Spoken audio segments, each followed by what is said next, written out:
Okay, good evening and welcome to the August 10th, 2026 meeting of the Town of Barnstable Planning Board. We're located here this evening at Barnstable Town Hall, 367 Main Street, Hyannis, Mass, in the James H. Crocker Jr. Hearing Room on the second floor, and the time currently is 7:02 p.m.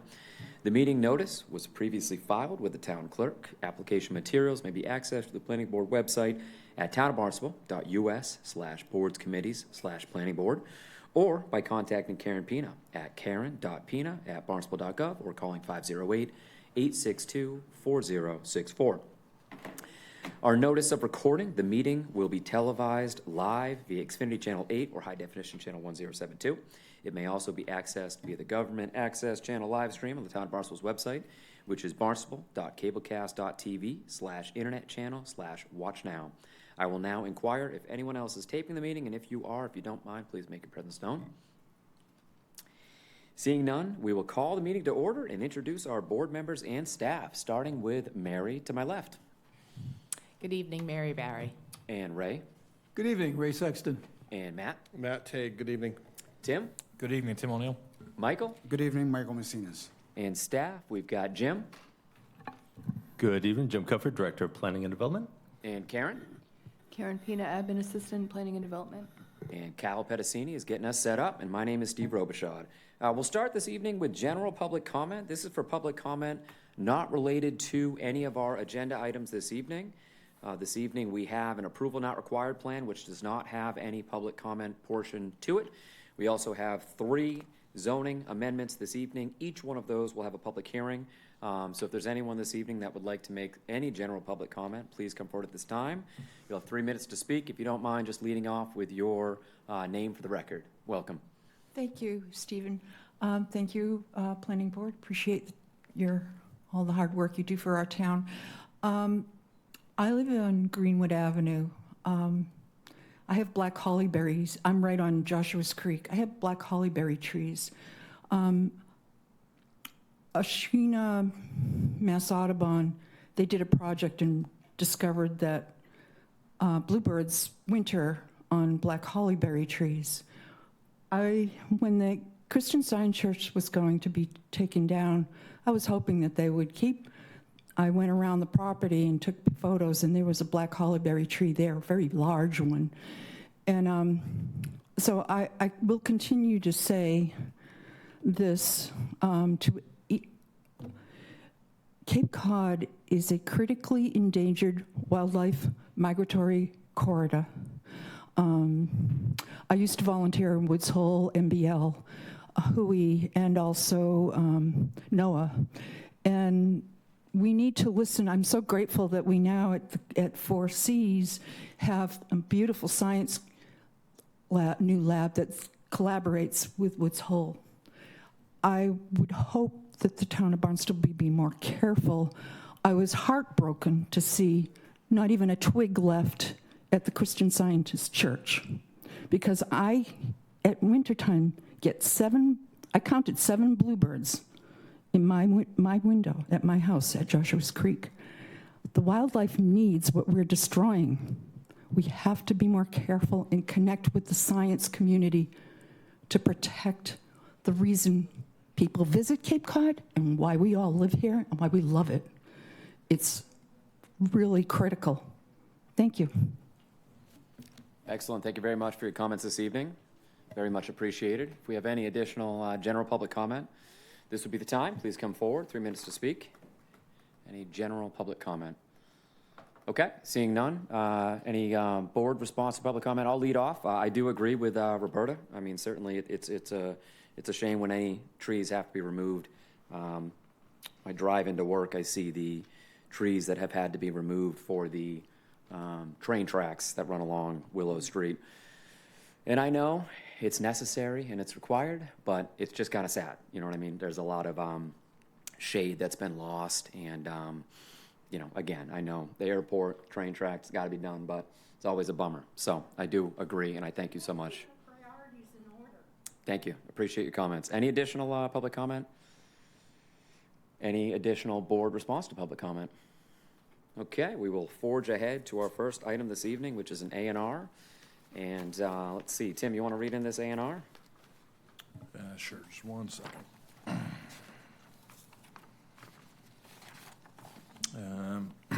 Kimberly M. Catalano and Paul R. Childs have submitted an approval not required plan entitled Plan of Land in Barnstable, Massachusetts. Paul R. Childs, et Ux, Kimberly M. Catalano, dated June 24th, 2026. This is not a public hearing. It's not going to be voted open or closed. Okay, thank you. As Tim mentioned, no public hearing here. The board is in receipt of a staff report dated August 4th, 2026 in relation to this matter. Do we have any staff comments before we go to the applicant? All set? Okay, and do we have the applicant with us here this evening to make any sort of presentation? All right. Perfect. Kyle's going to take over and give us a summary here. Give him a second to get ready for it. As with any A&R, if and when a motion will come, we will be sure to read our findings. We've got findings on the staff report. We've got 2, located on page 1. Cal's got the plan of land up on the screen here. And we'll take we could have a summary on this, Kyle. Be wonderful. Thank you. Hi, Kyle Butta, Senior Assistant Director for Planning and Development. I'm just going to refer to my staff report dated August 4th, which specifies that the frontage of the subject property is located in the residential RF zoning district, which required a minimum lot frontage of 150 feet. The plan seeks to divide the existing parcel at 75 John Mackey Road into 2 lots labeled 2A and 2B on the plan. Lot 2B will be joined with Lot 1B labeled on the plan. So lots 1B and 2B combined will be for a total area of 161,403 square feet, and they meet that new parcel will meet the minimum frontage requirements, and the other lot 2A, will also meet the minimum frontage requirements, and as such, this qualifies to be endorsed as an A&R. Excellent. Very straightforward. Appreciate that. Appreciate the staff report. You can see a couple structures on 1B and 2B, a couple sheds that this obviously will help clean up. So it definitely looks to be in order. Do we have any questions, comments, discussion from the board, starting with Mary? None, thank you. Ray? Nothing here, Mr. Chairman. All righty. Matt? None, no comment. Okay. Tim? I only have one question that would probably be advantageous if the engineer was here who did it, but Kyle might be able to answer. There's a line here, it says like modification line, drawn in the middle of what is the old lot 1B. Is it just for like shape factor or something? I don't know what that one line Yeah, I is. believe we requested a clarification on that, and he said that the line was to be removed, I believe, Karen, is what Okay. the So response was. Yeah. That's why it's kind of like just dashed out, because that was okay. That's it. Okay. Thank you. Michael, anything else? No questions, thank you. Excellent. Okay. So we would look for a motion. Again, we got a couple findings to read in. Tim, you want to take that motion? Sure. I'd make a motion to endorse the plan of land, Marshall, Massachusetts, prepared for Paul R. Childs, Edis, and Kimberly Catalano, prepared by Paul E. Sweetser, professional land surveyor, dated June 24, 2026, as an approval not required plan with the following findings. Finding 1, the plan is submitted qualifies as an approval not required plan, and it should be endorsed by the board, as it does not constitute a subdivision because each of the lots has the minimum required frontage on an existing way, having suitable grades and adequate construction to provide for the needs of vehicular traffic in relation to the proposed use, and for the installation of municipal services to serve such use or has been labeled not buildable. And number 2, all materials and conditions of Chapter 801, Article 4, approval not required plans have been submitted and are in full compliance. Excellent. Thank you very much, Tim. Do we have a second on the motion? Second. All right. Thank you, Mary. All those in favor? Mary? Aye. Ray? Aye. Matt? Aye. Tim? Aye. Michael? Aye. And myself, Steve Robichaud, votes aye. Motion passes. Next up this evening, we have 3 zoning amendments in front of us. Each one of these is its own agenda item and will be read in with its own public hearing.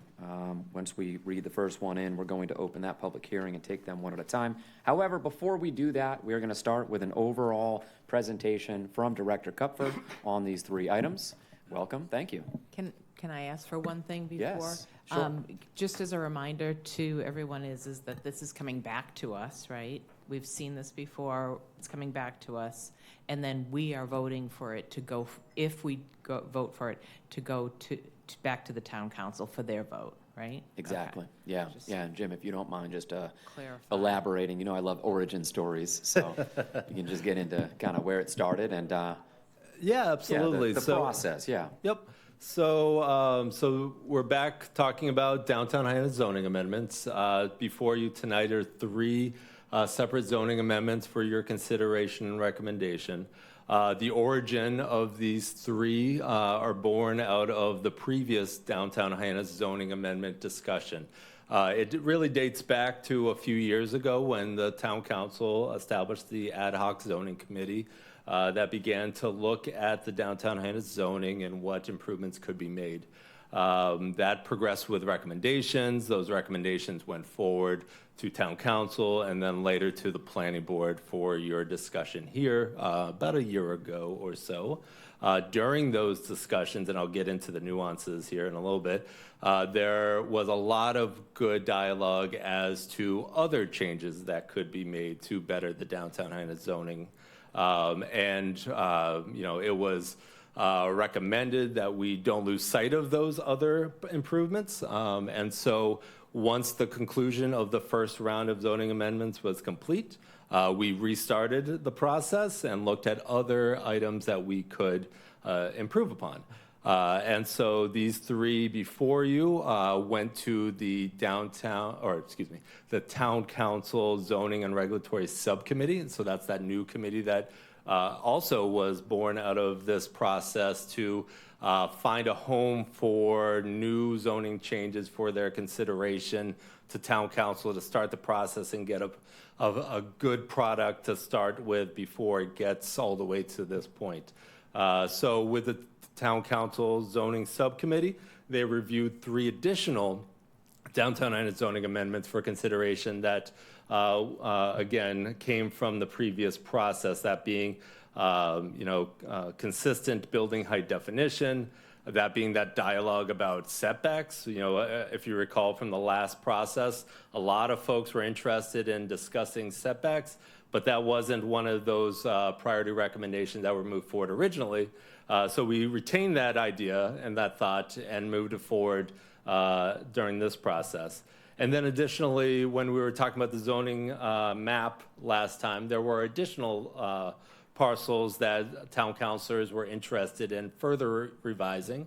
And again, that was not part of the original discussion and dialogue, but we retained those ideas and brought them forward here tonight. So this is kind of the second iteration from that last process. The process moving forward, town council's already had a first read on these items, which essentially says, planning board, this is for yours to review and offer recommendation. They will hold their public hearing after the planning board gives a recommendation one way or the other. And then the town council will ultimately vote on these three items, whether or not to move forward with them. So with that, I'll go into each of them if that's okay. So I'll run through all three, kind of give you an overview, and then I can come back to the top. That sounds great. And if the board has any questions, feel free to stop Jim. Ray, go ahead. Thank you, Mr. Chairman. So just to be clear, Jim, so number one, there was a batch of proposed amendments that were put together by a subcommittee appointed by the council, and that was the origin of the changes, not the planning board. The planning board had gone through an exhaustive process previously to try to develop the form-based zoning and things like that. Is that correct? Well, so yes, the planning board plays a critical role in this. At the last process, the subcommittee provided priority recommendations. This planning board provided a lot of great insight, molded those amendments, and one of which is, you'll see here tonight, the building height definition. That really spawned from dialogue here at the public hearing with the planning board. And so the planning board plays a key role. But yeah, so the original origin started with the town council subcommittee, which then moved to the planning board, which then moved to the council. Thanks, Jim. Yep. Okay, good stuff. Thank you. All right, so I'll run through. As the chairman mentioned, each of these will be public hearings. So once I get through it, we could certainly read in the first item. I can go back to that top item. We can have dialogue. There can be public comment at that point, and then we can move from there. So first off, 007, so 2027-007, the definition for building height and building height standards for the DN zoning district. So the proposal is to amend the code to revise the definition of building height for downtown Hyannis zoning districts and to create building height standards for downtown neighborhood zoning district. As you recall, the building height definition has been adjusted in downtown Hyannis. So we had a lot of good dialogue about a year ago about the difference between plate and peak, the highest point of the roof, and we've moved to the highest point of the roof. So building height shall be defined as the vertical distance between the elevations of the natural mean grade and the highest point of the roof. The natural mean grade is calculated by taking the average of the existing grade and the proposed building footprint corners. So this is true for the balance of the downtown Hyannis zoning districts, except for the downtown neighborhood district. And again, during the process last time, we had a lot of discussion about changing the definition of building height for the downtown Main Street district and the downtown Village district. And because we had noticed and advertised and informed the public that we were talking about those two districts, the downtown neighborhood district could not be amended.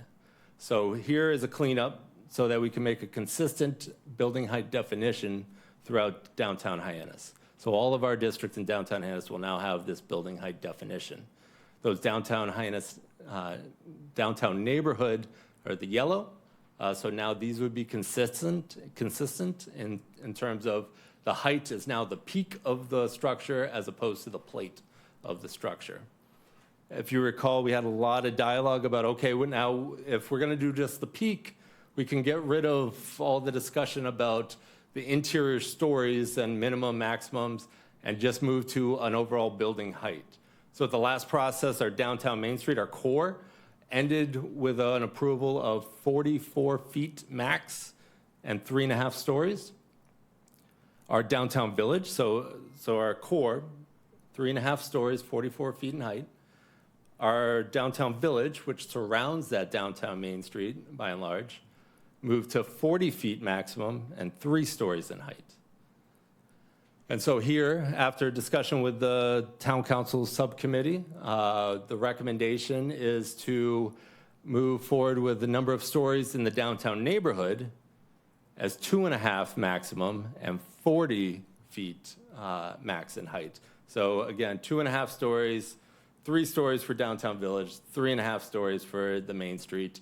And like last time, I'll just remind you, as the neighborhood is kind of the outskirts, and beyond that neighborhood is the single family. Single family is 2.5 stories and 30 feet in height. Though I will remind you again, and this is a topic for another day, but our single family residential is plate.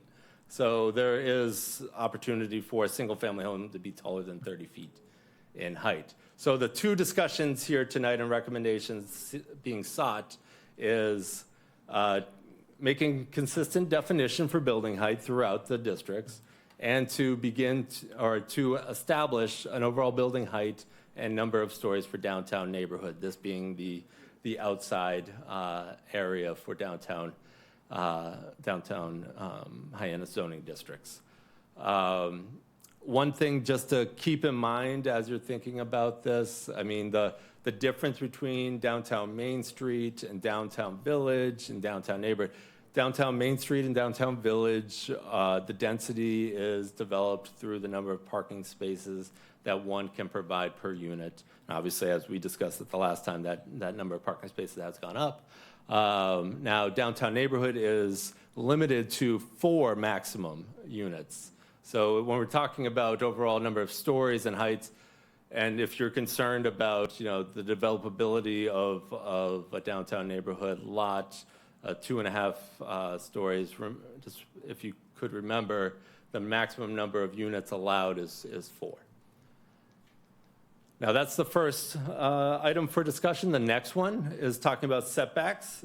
So again, we had a lot of good dialogue about setbacks, especially when we were talking about building heights. And so we promised to come back with recommendations for downtown Main Street and downtown Village. So again, the downtown Main Street is your core, your maroon, and your downtown Village is your lilac, your purple. And we talked about establishing some setbacks for building development patterns on Main Street and in the surrounding areas, Main Street and Village. And however, we started having this dialogue about some examples. One of which being the Cascade. It was under construction. There was a number of folks that had concerns about its height and proximity to the road. And so as we dive more and more into that conversation, what I took from it, and I think a lot of the conversation kind of brought this to light, was that it's not necessarily the proximity to the road, the building to the road, but it's the combination of the building to the road and the height of that structure. Because if you think about the Cascade building, it is somewhat closer to the road, it is somewhat taller. Now, if you go a block over, just over to the old kitchen supply shop that's right next to Bradford's, it's the same distance off the road, but it's a shorter building. I don't receive any complaints about where it sits on the site. And it's one of our oldest intersections in all of town. And so we gave that a lot of thought. We looked at best practices. We looked at what some other communities are doing and other landscape architecture firms are doing. And we offered a recommendation to our zoning subcommittee who has brought this to you tonight. So ultimately, what is the recommendation here is for primary and secondary front setbacks. So the setback of a structure in the downtown Main Street and downtown Village for smaller structures, for 2 stories or below, a minimum setback of 5 feet. So again, for context, that structure I was talking about, the old kitchen supply shop, is a little over 6 feet from the roadway. And so a minimum of 5 feet, so that gets you an ADA compliant sidewalk, and a maximum of 15. So you can set back even further, though there are few and far between structures on Main Street you're gonna find 15 feet back. Now, if you are taller, so again, that dialogue between the street and the height of the structure, and then, so if you're taller, a taller structure, we're recommending an increase of the setback now to 10-foot minimum. So essentially, the Cascade would be set back another 4 or 5 feet at minimum. So that 10-foot minimum, 15-foot maximum again, that retains that building, that historic building development pattern in that the structures are closer to the road, but not as close as what we've seen. And it also allows or recommends that everything else is behind you, all the mechanicals, all the parking, that's behind the structure. So that, again, we're retaining that more walkable development pattern. So that's the recommendation there. Increasing setbacks, taking away that 0 and moving them beyond that but staggering it depending on the building height. And then lastly, the third item here is continuing the dialogue of amending the zoning map. So our current downtown Hyannis zoning map, as it stands today, after all the good process that has occurred over the last year, is your zoning map. As I may remind you, the downtown neighborhood has expanded, so the yellow has expanded into more of the neighborhood. And what we're recommending here, and again, the subcommittee had an opportunity to review and provide recommendation, is an additional 29 parcels, and those are the ones outlined in red to be moved from downtown Main Street to downtown neighborhood. And so that maroon that is squared off would be transitioned to a yellow. We'll note that all of these locations are contiguous to downtown neighborhood parcels. So it would be expanding the downtown neighborhood parcels. and removing some of the downtown Main Street parcels. This would ultimately be what the map would look like if this would move forward, recommended and approved. So the red ones outlined would transition to a yellow.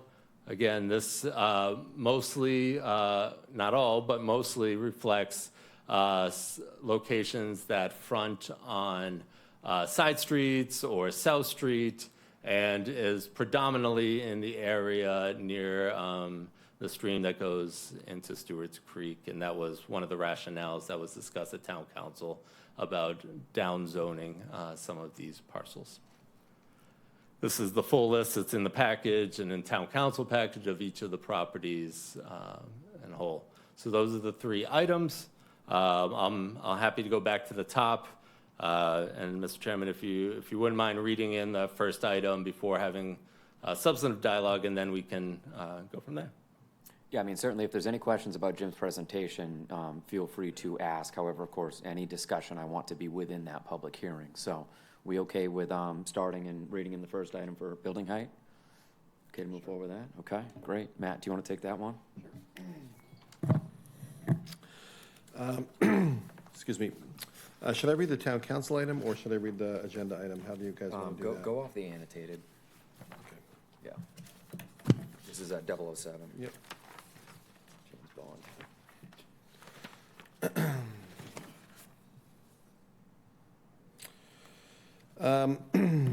Mr. Chairman, I move that we open the public hearing for Town Council Item 2027-007, amending the Code of the Town of Barnstable, Part 1, General Ordinances, Chapter 240, Zoning, Article 3, District Regulations, to revise the definition of building height for the downtown Hyannis zoning district and create building height standards for the downtown neighborhood zoning district. Okay, excellent. We've got a motion to open the public hearing. Do we have a second? Second. Okay, thank you, Michael. All those in favor? We have Mary, Aye. Ray, Aye. Matt, Aye. Tim, Aye. Michael, Aye. and myself, Steve Robichaud, votes aye. Okay, so we have we have three staff reports on this item. First one relating to this item is dated August 4th, 2026. And again, this is Town Council item number 2027-007. I do have some correspondence that I wanted to mention. Let's see what we got here. We have 4 items of correspondence, and 2 of them are relating to 007. The first is from Mr. Bob Schulte, dated Sunday, August 9th, 2026. And this makes reference to all 3 items, 007, 008, 009. And then we also have item of correspondence from Irene Ulmer, dated Thursday, July 30th, 2026, in relation to this one here, which is 007. Okay? So now, in specifically relating to building heights, does anybody have any questions that we can lead off with to Jim? Be good to get a little bit of dialogue going, get our questions kind of out of the way, and then we'll bring the public up for their comments. So anybody want to lead off with any questions? Ray, Okay, fire away. batting lead off and playing center field. Here we go. So just to, again, to the state of play, as you mentioned, this is sort of a cleanup. What we're trying to do here is to make sure that we have a standard that applies to all zones. That's one. And the second thing is that we've already, the council has already passed height limits for the other 2 zones that have been covered by that. Is that correct? That's correct, yeah. So the downtown Main Street and downtown Village both have now this building height as their definition and an overall height, as I mentioned, 44 for downtown Main Street, 40 for DV, 3.5 stories for downtown Main Street, 3 for DV. So this, again, trying to be consistent, get downtown neighborhood in line with all the other districts and move consistently. And I think equally important is to, and thanks to our engineers, to set a standard for exactly where you start and where you stop measuring. As you mentioned in your presentation, actually the residential district still uses a different standard. So that probably needs to be looked at somewhere along the line. The other thing is, and we sort of went around and around on this, and that's stories. A story is a story is a story. And I think the real thrust of what we heard from the community is let's put a limit on the height of these buildings.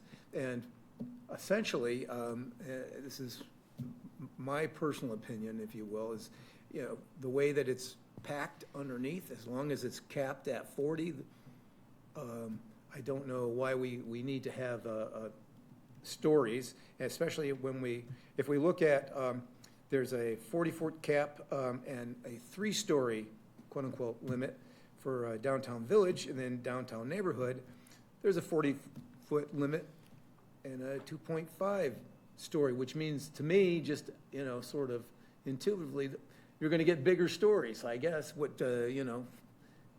so I don't know if it's worth the extra work to try to, the question is, do we really need stories as opposed to, this is how high they can be and this is how you measure it, and that's it, and walk away. So that's a question to my colleagues, to the room, and I'm not sure if we want to take the time and energy to address it, but I just want to throw it out there. Yeah, I mean, the only thing I'll say is that it's a max, it's a not to exceed. So a developer builder does still have the flexibility to do less than that if they so please. And because the DMS has a number of stories max, and the DV has a number of stories max, we just kind of wanted to have that consistency continue on down. Anybody else want to add anything? Or Jim, did you want to add anything? I was just going to say, I mean, the kind of nexus of this, the original downtown neighborhood district was like closely molded off of the adjoining residential, which I think is the RB district. So pretty much all of our residential districts in town are 2.5-story maximums and stuff. So like, I remember when this came in, it was, oh, this is basically the same bulk regulations as the kind of adjoining residential. It was just updating the rest of it in the use table and everything into kind of the form-based, but like keeping the building size. But then what happened was we had these great discussions and these changes to the heights for the other 2 downtown districts, and it was like we kind of left this in the dust. You know, we changed it over here. So this is just kind of like more of a definition cleanup. And my only question to Jim would be, because I can't remember how it shook out on the, I don't think it was a village district, maybe it was the downtown Main Street district. Didn't we get away from the half-story discussion because they're really tough to define and there's like 3 or 4 different, or did we end up with a 3.5-story somewhere? We did end up with a 3.5-story for DMS and 3 for DV. So it's the intent, at least as described at the last process, was DMS and kind of staggering it down as you proceed towards the single family. Did we go as far as, did we put a definition of half-story in there, or do we? There currently is a definition for half-story in our downtown Hyannis zoning district specifically, and it's still retained. There was more discussion about allowing for 100% of the occupancy, but that didn't move forward. It retained the 50%. Yeah, because then we started talking about roof slopes and that. And I guess, so is it, the half-story still defined as, is it 50% of the lower floor area? Right, I believe that's the story case. Below. Yeah, I don't know, Cal, if you might be able to pull that up quickly. But. That's what I remember as well. And just to give a little bit of kind of context of what we went through at the subcommittee, you know, again, I was in favor of DN matching DV at the 3 stories and the 40-foot max. However, with the discussion that took place, which was great discussion, by the way, the thought of going from 3.5 to 3 to 2.5 really seemed logical. And when you think about it in the context that the zoning limits you to 4 units anyways, so are you really hurting housing creation? Yeah, so that's something that really kind of got me on board to the 2.5 stories. And again, remember too, you can finish 50% of that upper story, that half story. So you're not losing potentially habitating, a whole floor, just 50% of that. You know what I mean? So that's what kind of brought me along and went there. I just found the definition of half-story. It's actually 66%, provided that the gross floor area of the half-story shall not exceed 66% of the gross floor area immediately below the half-story. Okay, so you're losing even less. All right. And then you have that nice step down, that nice, yeah, so. And I do, because these are the discussions that came up as kind of a side quest to the original discussions. But like, yeah, if you look at that zoning map, this DN, it's truly in kind of like residential, what I consider residential areas driving around. It's kind of not on Barnstable Road. It's those neighborhoods kind of off of Barnstable Road and this. So it is kind of a highly residentially zoned area that this is affecting. Agreed. So, I think it makes sense that it matches this closely to the residential bulk This regulations. step down is important for the aesthetics. Yeah, Yeah. agreed, definitely. Yeah. So, and again, this originated with our discussion about how building height was currently defined and the issues that presented. Jim, one question for you is, I assume the reason we're not going after this for the whole town is because that's a little bit more problematic. That is a big task. We have, I don't know, somewhere along the lines of 10 to 12 residential zoning districts, residential 1, residential C1, et cetera, et cetera, et cetera. And all of them are just slightly different. I know the council had asked a while back, and there certainly could be a day where maybe our town council subcommittee looks at a full kind of zoning audit, which would be something special for the town. But yeah, that's a big task and a separate task from the downtown Hyannis. Understood. topic. Is that like a summer project when you don't have anything to do? Yeah, We got to find some interns. That could be it. Yeah, the current priority list with the subcommittee is massive, so definitely want to get through that first. But this would be quite nice to have this consistency and definition for the downtown area. Sure. Any, sorry, go ahead. I would say, these Hyannis zoning districts, these are our highest height regulations in town, even on the industrial districts and out near the mall and everywhere else, we're probably not up at these building heights, so. Well, I will say, keep in mind, for single-family housing, it's to the top plate. So couldn't I just build this giant triangle that goes up 100 feet in the air? It's like, I it's believe like a 1% that pitch. definition's to pre-existing non-conforming. So on a vacant lot, I believe it's a different regulation. So if you tear down and rebuild, that's when that would apply. I don't believe that plate height applies to an undeveloped Like a lot. brand-new build, okay, okay, that's good to know. Cool, any additional discussion, questions for Jim before we bring up the public? No? Great. Okay, let's go to public comment. We're gonna do 3 minutes per. Basically what we do is I'm gonna get a timer going. At 3 minutes, I'll do just a quick heads up, and then you have 30 seconds to kind of wrap up, if you don't just mind just stating your name for the record. Thanks for coming. Hi, it's Eric Schwab, Hyannis. How you folks doing? Glad to see this has come your way again. I'm here as a part of 210 taxpayer administrative complaints that are currently before the Mass DEP. We're currently in Boston. We've exhausted local oversight and are in Boston now. This is specific to two properties, 32 Pleasant Hill Lane and 268 Stevens Street. Specific to this downtown neighborhood zoning district, okay? So there are two administrative complaints currently being considered in Boston. And what seems odd to me is one, this orange map, there 32 Pleasant Hill Lane appears to be included, but then when I go to the actual list of properties, it's not included. It's already down that neighborhood. Huh? It's already changed, it got changed last time. So it's not impacted, is that, It's not being impacted now. okay, can someone say that? Yeah, go ahead, Jim. Yeah, hi. Jim Comfort, Director of Planning and Development. 32 Pleasant Hill. It was included in the previous map change, so that's why it was yellow and not listed as a map change in this process. This is not being proposed at this time. It was already changed and is currently, as it stands right now, downtown neighborhood. Yeah, that recommendation came out of the planning board and town council rubber stamped it.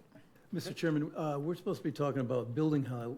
Yeah, this not one is map building change. height, but certainly you're free to speak as you wish. Well, it's the building height of the impacted property, okay? So I was just Sure. wondering what the relevance of map, you were talking map change and we're talking about building height.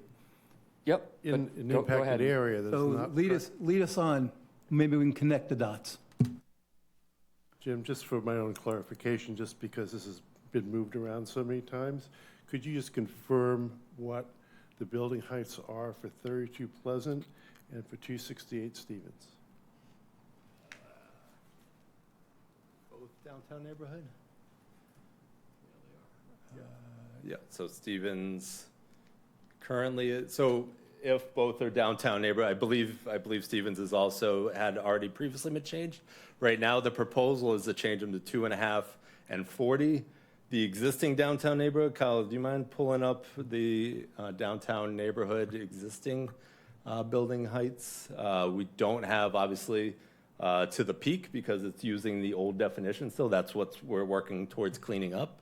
But I believe it was 3 stories, and then Isn't that it crossed out? It's 3 max with the There you go. story heights. Yeah. easy. Three max, 10 min.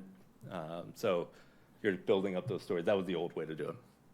So, first of all, I think you guys did a really good job unifying the standards. As I know you probably don't get enough compliments from me. Appreciate that. So I'd like to offer that one. Sure. So, but again, I'm sorry, just to clarify, because it's been around so many times. So 268 is exempt from the zoning change, obviously, because they already built it, right? But 32 will be impacted. There's no opportunity for the current owner to preserve rights. Well, that is if the current owner hasn't already done that, which I'm not sure if they have. Could the public get clarification on that? Jim's office could handle that. It won't be here tonight, but certainly we could look into that. Yes. Appreciate that very much. Thank you for your time. Absolutely. Of course. Appreciate your comments. Thank you very much. We'll take any additional comments on item number 007, building height. Welcome. Just state your name for the record. Larry Moore, and I live in Katuitt. Give me a second to put my name on this list. Absolutely. Take your time. You know, my penmanship is horrible. Okay, I'm building somewhat on what Eric just said. I'm going to pick up what Jim covered and what Ray and Barry both said. The height and the stories is an interesting concept. The height, I believe, into the different districts has been 44, 40, whatever it was. But all of a sudden, stories was indicated that maybe that was redundant and shouldn't be there. I look at it that the concept of the height of a story inside the building is an invitation to a violation on behalf of the contractor and the builder and the permitting process. By that I mean that if somebody wants to build something higher and get more footage in there based upon the size of the amount of flooring, I recommend strongly that it be definitive, not just speculative, and not let it go out there. I think that's an invitation to the public to be further infuriated than they can become. I think the other aspect deals with, to a certain extent, I'm going to pick it up on Article 9, but I do want that list if it's going to exclude, if 32 Pleasant Hill or map number 308020 is going to be exempted in any way, that has to be clarified. There's no reason that the owner of that property or the developer has any right to have something done in secrecy, and it has to be done in a way that the public knows about it, that you know about it, that you're not caught blindsided. So when we get to number 9, I'll be very specific. Thank you. Excellent. Thank you very much. Appreciate your comments.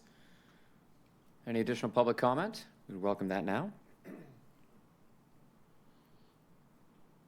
Okay, seeing that there is no additional public comment on 007, I would move to close the public hearing. Do we have a second? All right. Who was that? Was that me? All right. Thank you. That was Matt. All those in favor? Mary? Aye. Ray? Aye. Matt? Aye. Tim? Aye. And Michael? Aye. And myself, Steve Robichaud votes aye. Public hearing is closed. The only thing that I just kind of thought of as we were going through that is another reason to limit the stories is, say you have 40-foot height max, but no story limit. You could do really tight stories with a flat roof.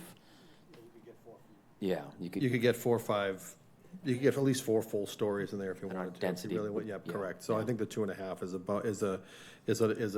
a bow to the density reduction that I think we want to see moving in towards the single-family district. I think it's a good idea. Okay. Mr. Chairman, and Yes. however, that we also seem to have a high premium on preserving our historical legacy, and as we know, if you've ever walked into an old house, those hallways are real cramped, thump your head, so maybe we get back to the, our historical roots and shrink them down. To start shrinking the people down, There you too, go. then. I love it. Good stuff. All right. Any additional comments, discussions from the board? I think at this point we've had a good discussion, and we could go for a motion on this. Let me just take a peek at our agenda real quick, just from a process standpoint. So we have closed the public hearing, I think it's just a and simple we're motion. either going to move to recommend or not to recommend. If we do not recommend, we want to give some reasons. So go from there. Matt, you want to take a motion for this? Mr. Chairman, I recommend we adopt Town Council item number 2027-007 with regards to revised definition of building height for the downtown Hyannis zoning district in creating the building height standards for downtown neighborhood zoning district as presented. Excellent. Thank you very much. That's a motion for a positive recommendation to town council. Do we have a second? This is A Tim. second. I'll give it to Ray. Ray with the second. All those in favor? Mary? Aye. Ray? Aye. Matt? Aye. Tim? Aye. Michael? Aye. And myself, Steve Robichaud, votes aye. Motion passes. Moving on to our second zoning amendment this evening. This is Town Council item number 2027-008. I'm going to read this one in. Amending the Code of the Town of Barnstable, Part 1, General Ordinances, Chapter 240 Zoning, Article 3, District Regulations, to revise primary and secondary front setback requirements in the downtown Main Street and downtown Village zoning districts. I'm going to move to open the public hearing. Do we have a second? This is Tim, I'll second. Thank you, Tim. All those in favor? Mary? Aye. Ray? Aye. Matt? Tim? Aye. Michael? Aye. And myself, Steve Robichaud, votes aye. Public hearing is open. All right, so we've had our presentation from Jim. We have had a lot of feedback here at this board about setbacks over the past year. It's a topic that was forwarded to the subcommittee that I'm a part of, and we've had some great presentations there. I think that this is what I would call a minor kind of tweak, and certainly sounds like the way to go. So do we have any initial, we'll do a kind of initial questions, discussion, then we'll go to the public. Anybody want to lead off with anything on this one? Tim? I mean, I just had some questions, and I understand the, kind of nexus of this and how there can be some properties up to different interpretation because we have different right-of-way widths, probably along Main Street. We have different sidewalks. Some of them are probably publicly owned, some of them are privately owned, but everyone just assumes the sidewalk is the sidewalk. They don't realize that sometimes the lot line is halfway between it, sometimes it's on the building, sometimes it's probably even on the curb of the road. Is there, knowing that there's all those variables, what would you say is maybe the typical section of sidewalk if I was walking down Main Street that is kind of publicly owned? Is it, 8 feet or so? Or is it tighter for most of it or more? Or is there kind of a approximation of how much of it is a public owned section of that land? Yep. So it does vary dramatically along Main Street there. I would say the exception, not the rule, is something like Cascade, where it was the property line is significantly closer to the road. Typically, we have a little bit of width between the road's edge and the property line, and that's what gives us our sidewalk, and then that's what gives you on Main Street additional width of sidewalk is when that property line's even further back, or they historically have built out some sidewalk on their property, like you mentioned, for, say, patio or what have you.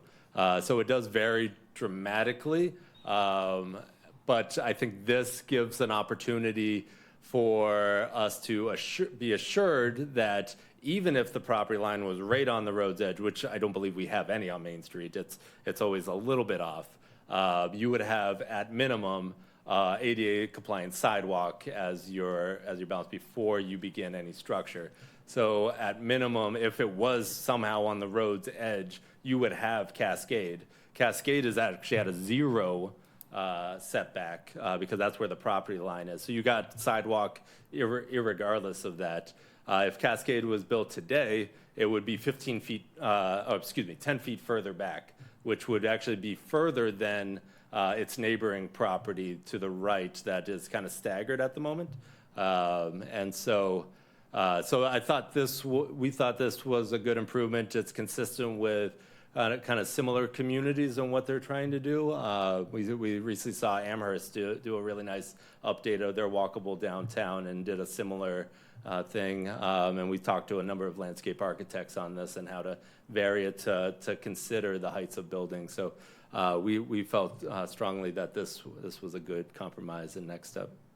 And actually, I guess let me just voice my one concern, and kind of putting the Cascade as I think kind of like an anomaly. The intention of all of this zoning work that was done was not to have a building like that bring a facade that tall, kind of closer and like cut down what was the perception of the existing sidewalk. That wasn't necessarily the intent. It was an unintended consequence of what happened.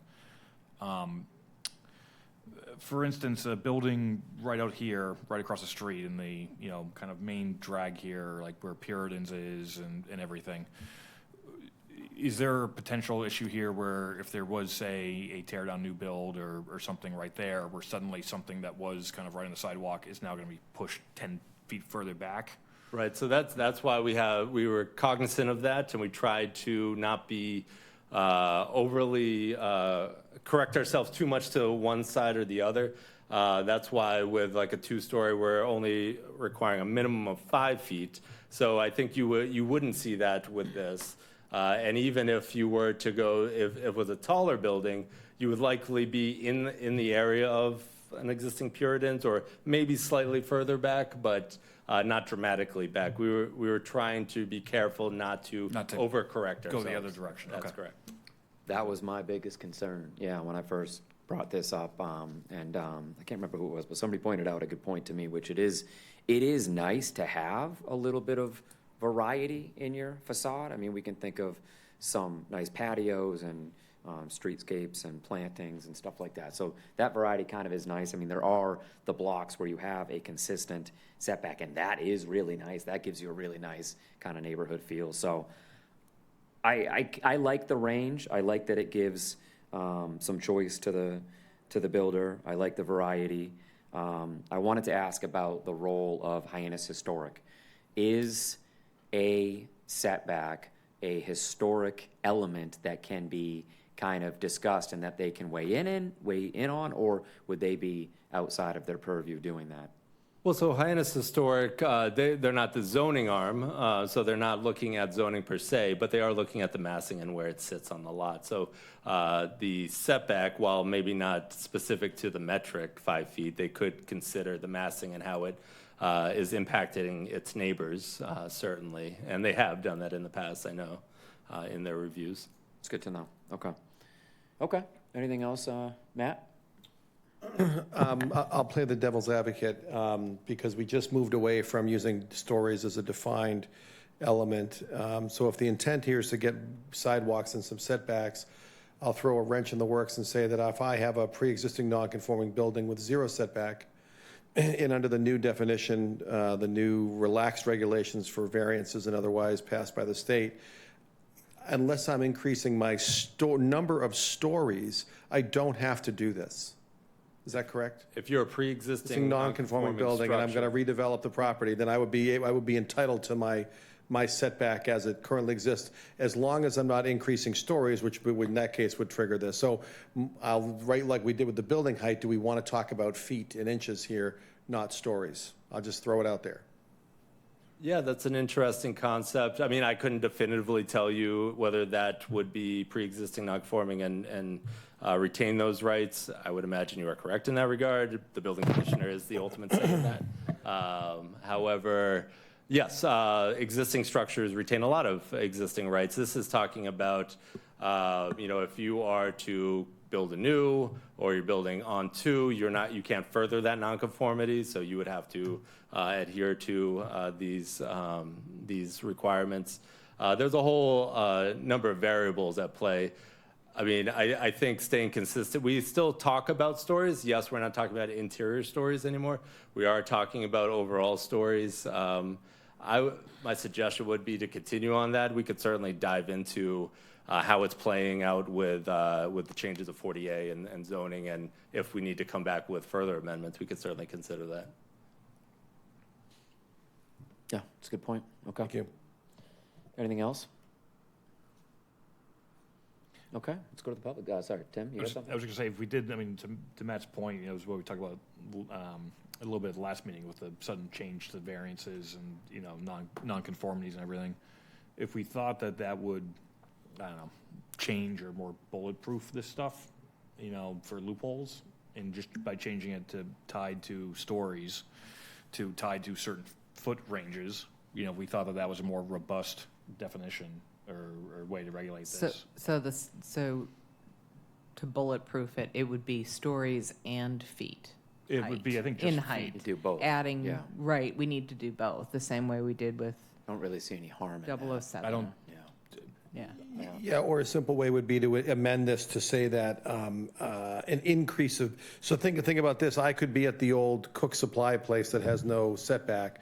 I could elect to put a half story on top of it. I have not changed the footprint. I don't have to come talk to you, whereas if I was increasing building height at that point, and it was written as such, I would have to come in and try to give you some more additional setback, because if the definition was on increase in building height, then we could revisit that component. Just an idea. I'm trying to avoid where we just went with the building height and the form-based zoning with using only stories to define an action, right? Yeah, that's an interesting thought. I mean, my initial reaction would be that potentially could provide incentive for people to preserve those structures, though. You gain the ability to keep your setback. There could be an alternative to that.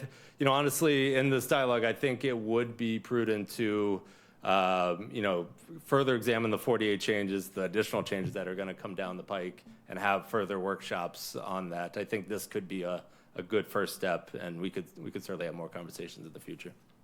So, Agreed. Mr. Chairman? Well said, yeah. So in terms of process here, because I think Matt makes a very good point, and if we were going to be consistent,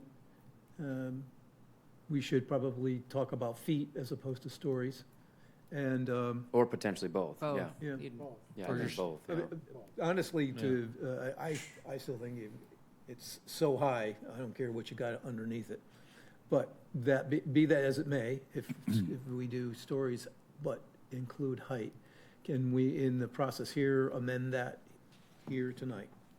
Sure, yeah, we just, it's that same conversation we always have, if it kind of is embodying the spirit of the intent of the motion, then you would move to recommend with a tweak, or you would move to not recommend as it is presented with an alternative. I think this might be a move, well, I don't know, I never know. Actually, I I think probably- I think with this, you'd move to recommend, because you are recommending what's presented, you're just adding a detail.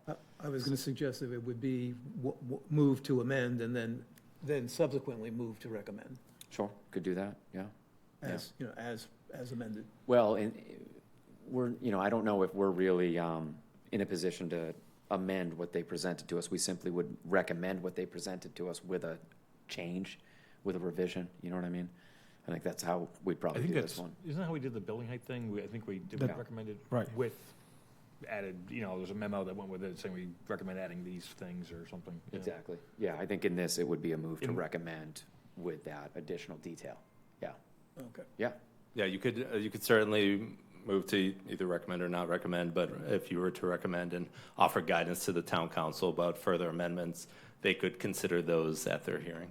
I mean, True. the tipping point on this is 2 stories. That's the 2 different definitions. So, I don't know, Matt, what do you think a good benchmark for a 2-story with a decent pitch roof is? I don't have an answer for that. If the intent is to get more sidewalk and more setback, then I think,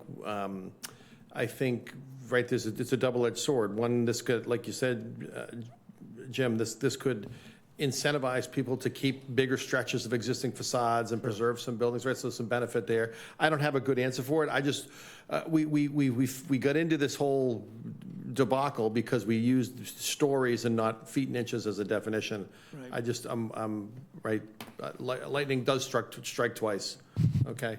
So just as something to consider. I don't have an answer for it. I'd have to really take a look at it, but. And Or again, my suggestion is you simply suggest, or any increase in building height, right? So any increase in building height would be a discussion where they'd have to come in and say, at least have it looked at, right? Because if there's room there to slide the building back, then they can do it, right? Some developers aren't gonna want to. They're gonna say, hey, I like this, I like the orientation of the street, and so be it. I'm trying to make this work long-term, right? I don't currently have a problem with the way this is written. I like it.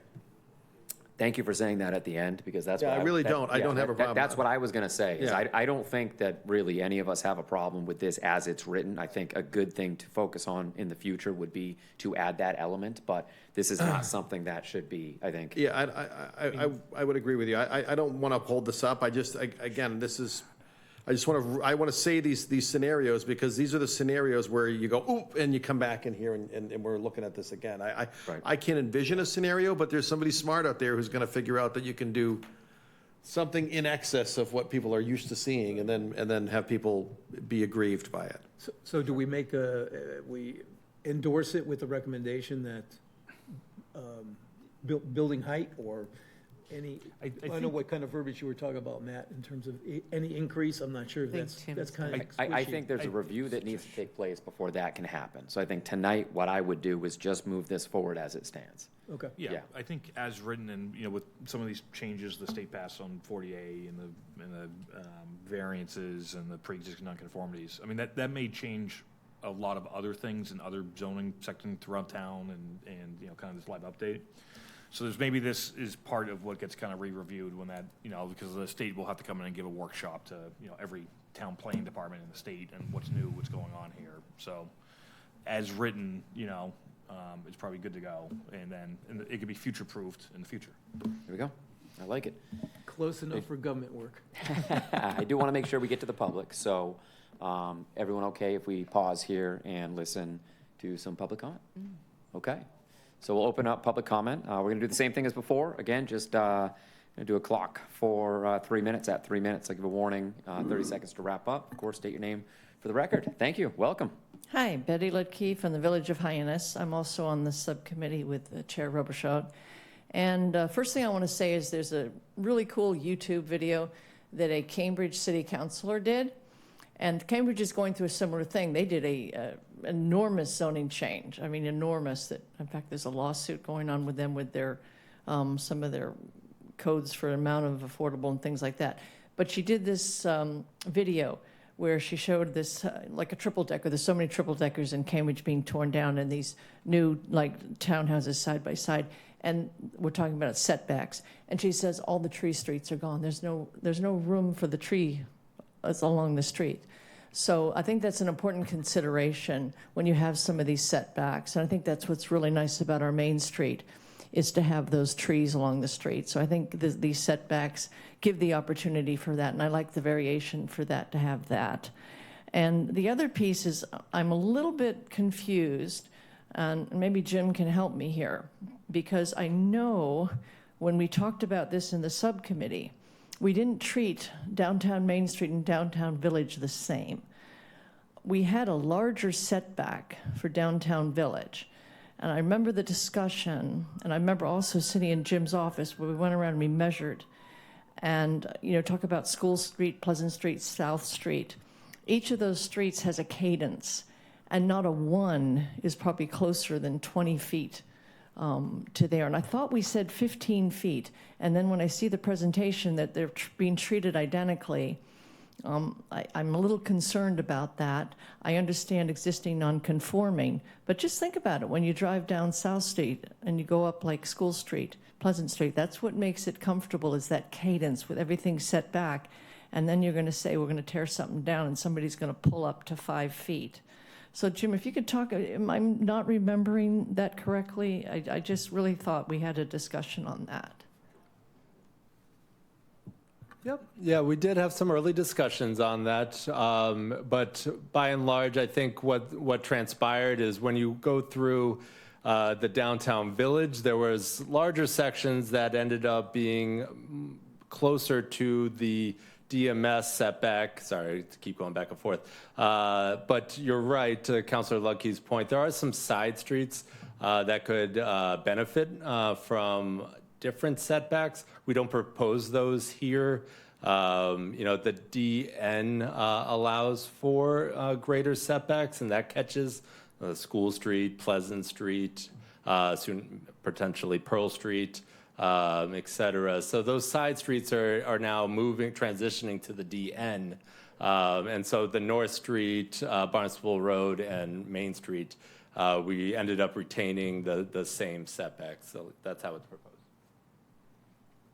And again, certainly if that's something to pursue in the future, there is the option to do that. You want me to introduce Welcome. myself again? Of course, thank you. Yes. Larry Moore, and still from Katuitt. I'm looking at this literally to a point. First of all, if you look at 07, it said, and create building height standards. In other words, this was an addition. If you get down into 08, it's to revise primary and secondary. These are invitations for you in the way it's presented. I know it's an opening for you to do things. Both Tim and Matt have interjected a very interesting debate that the two of you had. I'm pleased that you brought out both the concept of setbacks and sidewalks. I've attended probably close to 15 different meeting hearings over the last year and a half. Every time it comes up with anything new about building, it's septic and not septic, it's setback and sidewalks. This is an opportunity to do it. Don't put it off. Use it now. Get it out there in front of the public, because that's what the public wanted. If any of you listened to the Great Marsh project that ZBA conducted 5 or 6 different times, every time it was talked about sidewalks. Now's the time to do it. Don't go away. Be creative and take advantage of that. I think it was, Matt, it may have been you. You brought about new construction and redevelopment. I'm not trying to accuse you of anything, but the process of doing that, I think if a redevelopment comes in of a project, they should be placed with a standard dealing with setbacks. They should be dealing with the sufficiency of sidewalks, but more importantly, it should not necessarily be governed by how many feet up or whatever's on the floors. I think that's something that needs to be written better. I probably could put some thoughts down if any of you want me to do so. The other thing that I noticed was, I think it was Steve, I think you're the one that worked relaxed definitions if you weren't, somebody did. I think these definitions can't afford to be relaxed. They have to be thought out, and you're the ones right now that are handling that. By the time it gets back to town council, the town council's not going to review it nearly to the extent that you do. I think those are the main points I wanted to cover as to this particular one, and I'll catch you the next go-around. Fantastic. Very much appreciate your comments. Thank you for coming down.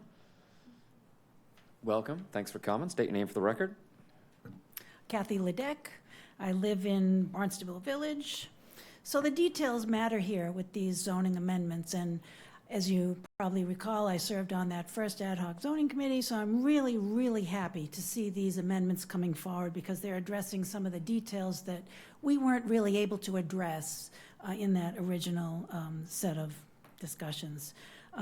There's a couple of words that have not been used when we're talking about this particular amendment, and I want to bring it up because I think all of us need to think about this, and I think about the Cascade Motel as just as an example of this.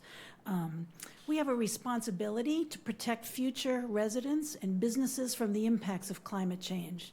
On a day like today, or even yesterday or the day before, if you were to stand on the sidewalk in front of that Cascade Motel and you had a thermometer with you, I bet you the temperature exceeded 120 degrees. So what does that do for the people who live there? Quality of life stinks, if you ask me. There's no green space. I echo Councilor Ledke's comments. There are no trees. There's no shade. Where are you going to go when you need to take your dog outside? It's 120 degrees on that sidewalk, they're going to burn their feet. That's going to be a big problem for the residents who live there.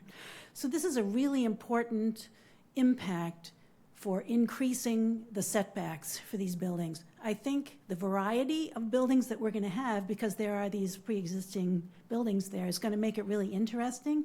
But I think it's really important that we think about what's going to go there. Are we just going to concrete it over or just put asphalt there? What we really need are street trees. We need a plan for Main Street that describes what the streetscape will look like.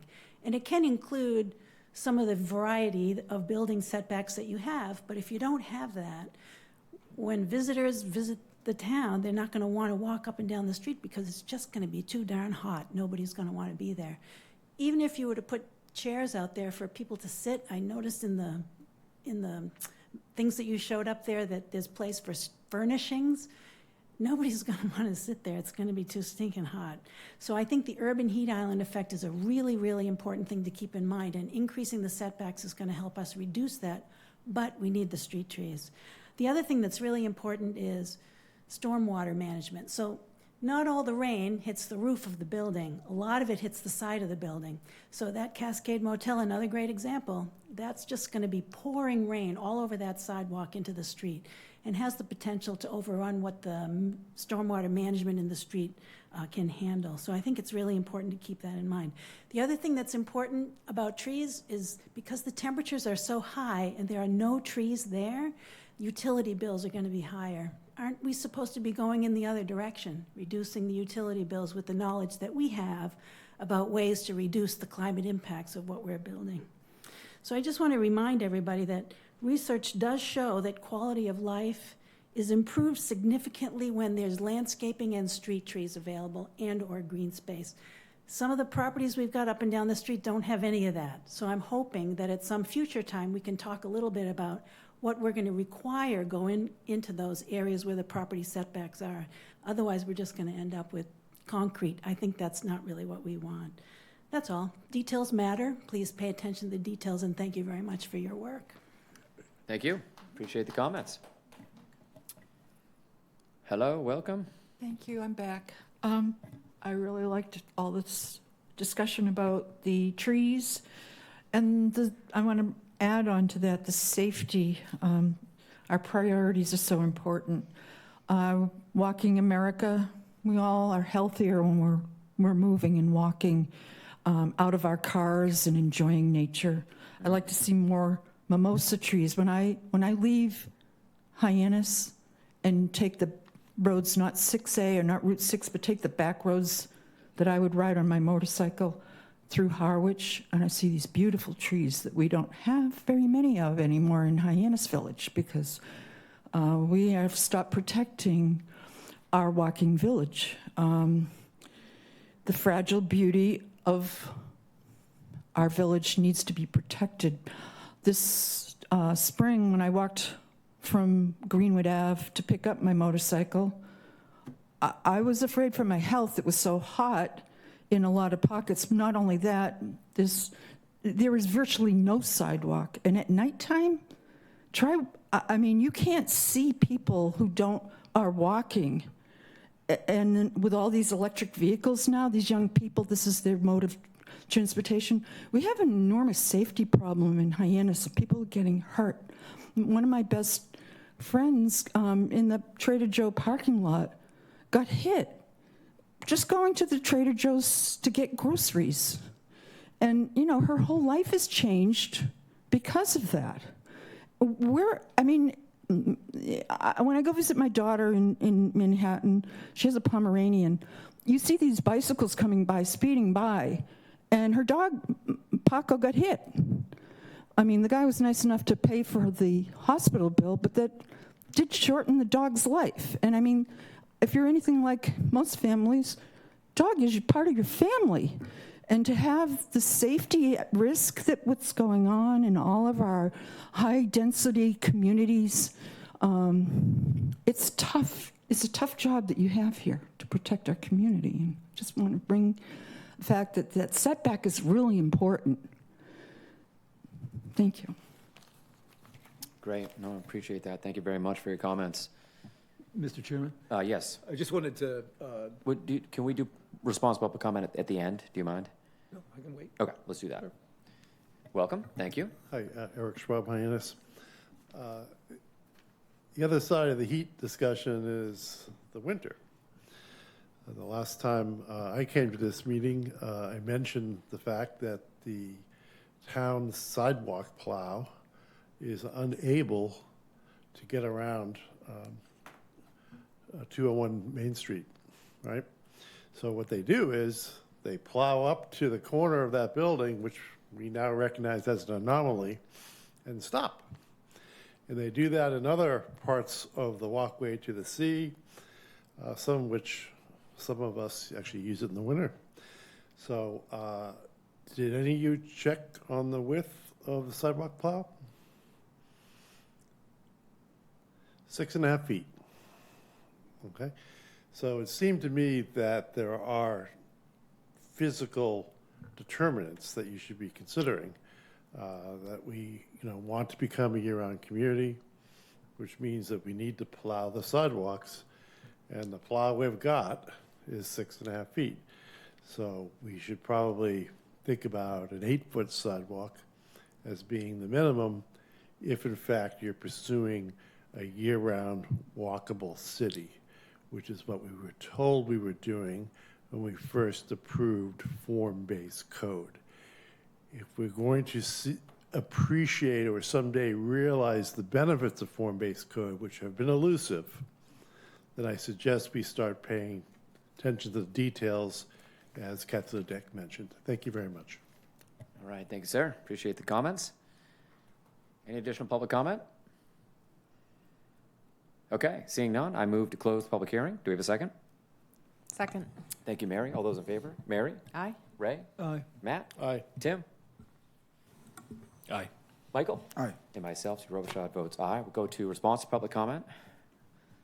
I'll start by saying I think we need a smaller plow, but Ray, you go ahead.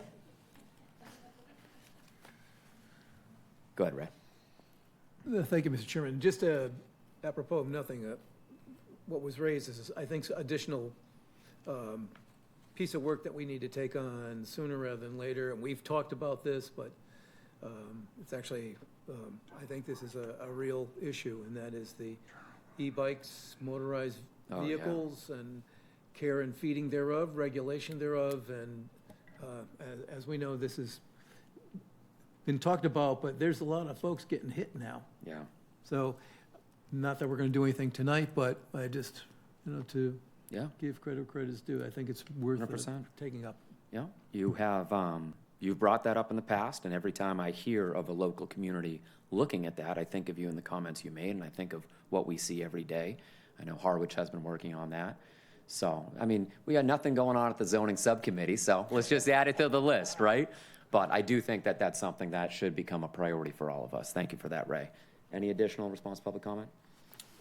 Tim? My only response would be that there was some discussion on specifically on the DV district, which is kind of the secondary to the village district, School Street and a lot of the side roads.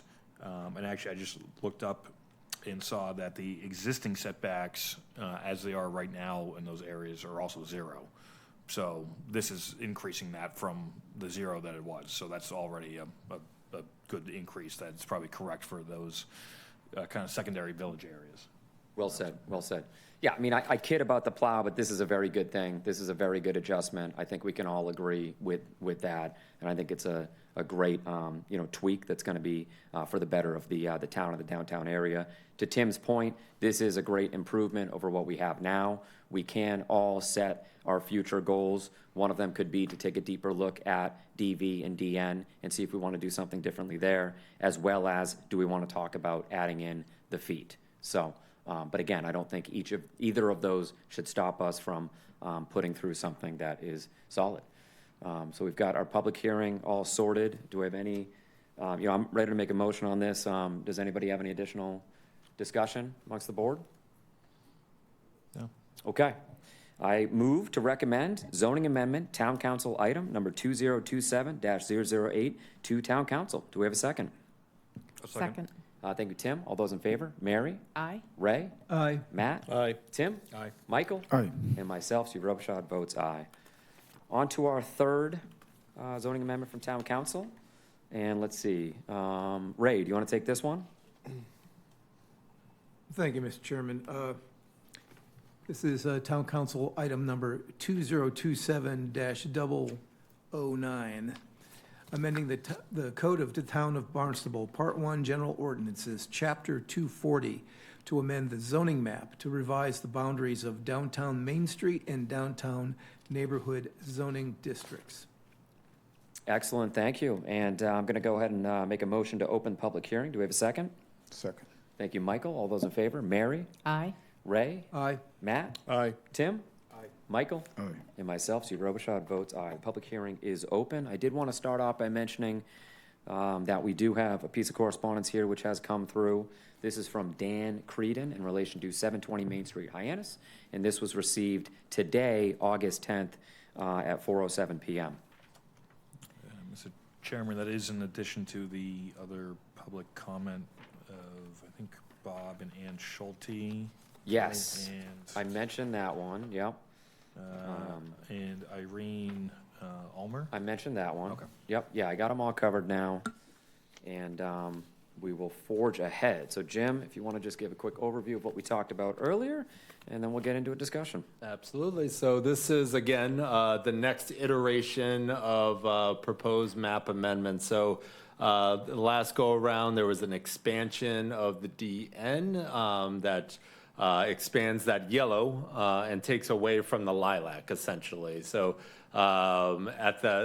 during those discussions, there were a number of downtown Main Street zoned parcels that were considered for amending as well, but again, very similar to the building height discussion, that wasn't advertised, noticed, et cetera, for amendment. So we recommended proceeding with this process in order to properly notice and identify those parcels that are looking to be considered for amending from DMS to DN, and those again are the ones that are outlined in the red line there. So 29 impacted parcels.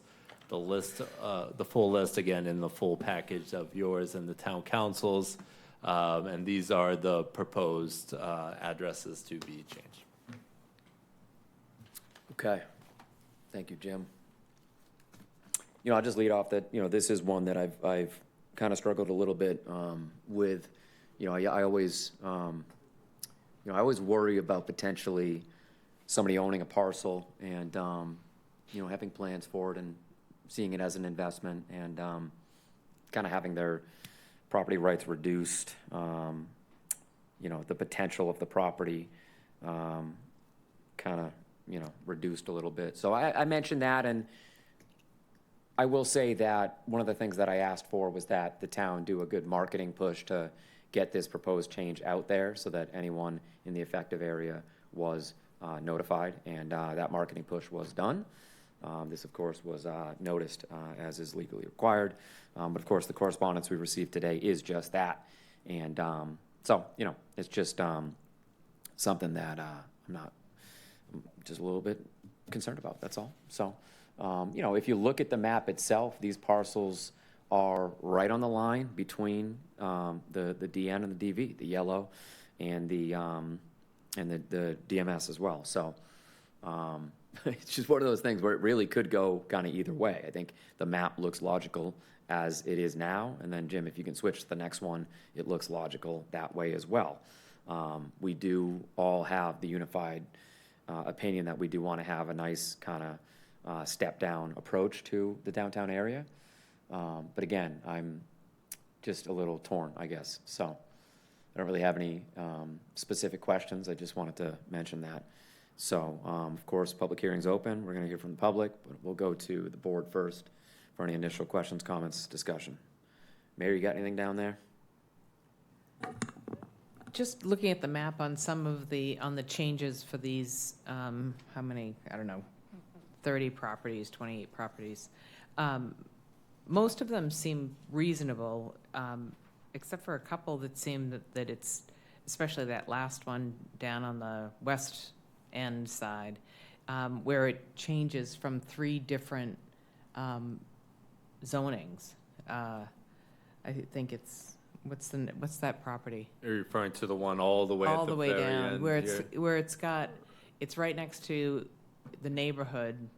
So it goes from the village to the neighborhood, and then, So that is actually one that you received correspondence on. I Right. believe that's 720 Main Street, the kind of a longer one. Can you, do you have the pointer? Yep, yeah, sorry. So if you're looking at this screen, Mary, Right behind there, you. okay, thank you. Is Yes. this one right there? That's the one, yeah, so it just seems odd that it's, And Mr. Chairman, if I may, and I didn't ask in advance, so I apologize, but I know Councilor Lugg, you had a lot of good dialogue on this and rationale. I don't know if you want to give her the opportunity that to would be maybe. Hey, great. fantastic, Yeah. yeah. Councilor Lutke, if you'd like to make a statement on this particular zoning amendment proposal, we'd love to hear from you and certainly appreciate that very much. Hi, Betty Ledke, Barnstable Town Councilor, Village of Hyannis. Yes, that particular parcel, if you looked beneath it, I know Jim did this for our edification, it crosses over Stewart's Creek. And a lot of the down zoning, this is the second iteration, as you know. Those first parcels there, all the way up from Aunt Bent's Pond, all the way up to, we've heard about 32 Pleasant Hill, those were all down zoned in the first iteration. And this I call, as simply as I can, follow the water. And it traces Stewart's Creek. And if you look at, Mary, the two parcels below that are in yellow, Stewart's Creek is the demarcation there. That black line is Stewart's Creek. And then it goes down and becomes the Twin Brooks, golf course. So the idea is that this is such a wet area, and we've had so many issues with the building that has gone on, and again, it's gone on, so there's nothing we can do to go backwards. But going forwards, I think we should be more respectful of that. The Stewart's Creek estuary is very degraded. There's two creeks. The other one you can just see on there. There's Fawcett's Pond. They're on the left side of the screen that's not labeled. See the West Main Street and the other body of water. Those are the Twin Brooks that come down. So that is the thought process there, is to bring that all down to the lowest available zoning, if you will, to respect the water. Again, we can't go back to the past, but that creek is literally feet from the existing building there. There's two office buildings, there's a laundromat, there's, I think, a beauty building. There used to be a brewery there that was torn down, and I think that's the property in question, 720 Main, which a builder has it. That goes to Chair Robichaud's concerns, which I share, is, a person has that property and thought they had some development rights. But I think just because we built in maybe a way that wasn't respectful of the water in the past doesn't mean we should continue those practices. And in fact, that same creek, when you go south to where the Riverview School is, and it goes on either side of the golf course, there's a 200-foot building restriction. Whereas, it's literally, 6 feet from the building up here. So it seems very odd. And we're holding, the Riverview School to a 200-foot restriction. And in fact, at our next council meeting, I believe, Jim, we're looking at a presentation of a conservation restriction in that 200-foot riverfront that is perhaps going to be held by the town of Barnstable in coordination with the Barnstable Land Trust. So what this does is it just extends that, respects Stewart's Creek, and tries to get us, to match what we've done north of North Street, to bring all that down and try to make this estuary and this water more healthy in the long term. So that's it. So maybe it's a little strange to follow the water, but it also, speaks to trying to get the zoning a little lower there as we get around the water, and we have Dumont Street, which is residential, and then as you move over, you've got the ancient cemetery and things. It's again, it's kind of a respectful approach to the southwest part of Hyannis. Thank you. Okay, thank you very much for that. Certainly appreciated. We'll go to public comment now. Say, Larry What's that? Moore. Go ahead. Pause one second. Steve, Yeah, go ahead. sorry. Ray, go ahead. Thank you, Mr. Chairman. I think we're leaning a bit over our skis. Well, would it be all right if we heard from the public and then did some discussion? Or would you like to have some discussion? I was I'd gonna just say, like to- I just had a few questions for Jim, because it kind of. Why don't we do that? We'll problem. come back to It went it. Jim Yeah, to, sure. I'm to not leaving the room. Councilor Sounds Lucky, good. and then, yeah. Let's do that. So we'll have some responses and questions. Tim, why don't you lead it off? Sure, so Jim, and just from my fellow board members, this came up back, there was a, remind me, Jim, there was already one map amendment in regards to the DV to DN already, right? Correct. Because I think the ad hoc committee came back with a proposed revised that actually took, I think, much of North Street to make North Street DN instead of the DV it is. And then that's when we got into the bulk regulations and DV and everything. My biggest concern during those initial discussions was not so much the regulations in between the DV and the DN, except for the use table, because the DN has a very, very restrictive use table for permitted uses in that district. So when it came into us for North Street, I'm like, the intention of ad hoc is lower density, but to get there is not the DN, because that would mean pretty much all of North Street would not have any commercial businesses permitted on it. And currently, North Street is all commercial businesses. So my concern looking at this, I just, as the discussion was going on, I pulled up that use table again. And it is, the DN use table is pretty much only single-family residential, duplexes, I think with limitations, 4 units per one building, and I think medical office building with limitations. Medical and offices And then on certain roads. That's it. No artist, no retail, no this, no that. Like, that is strictly it. So looking at these properties right now that have commercial uses, if the intention is lower density, this is maybe not, this is a very unique way of getting there, because it puts them all into pre-existing nonconformities, which opens them up now for use variances and everything. So like the runaway train kind of starts. That's just my one big concern kind of before this discussion begins. That was great. No, I really appreciate that context for all of us. Ray, you want to add anything? Any questions? Thank you, Mr. Chairman. Yes. So first of all, I want to not just tangentially, but directly address the issue of people's rights, and in this particular case, the rights of property owners. And we have a communication from one that pretty much sums up my first concern, which is this is an investment, or this is a legacy, or and essentially this is what we're proposing. Not to be too bald, but to yank the rug out from under someone's future plans.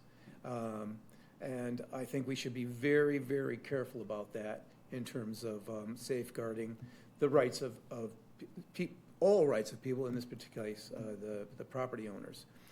Secondly, I'm a old-fashioned swamp Yankee, and I look at this, and there's significant changes that are proposed here. It's basically, it goes from one level down 2 levels of zoning. That's a significant change. And my question is, what's the problem that warrants such significant changes? If it ain't broke, don't fix it. And I got to say that water aside, or even water withstanding, that I'm not sure that the proposed change is warranted, to be honest with you. And I am more of inclined, frankly, Mr. Chairman, is, in the words of the great Republican president, Ronald Reagan, let the miracle of the marketplace take place. Let the supply and demand work.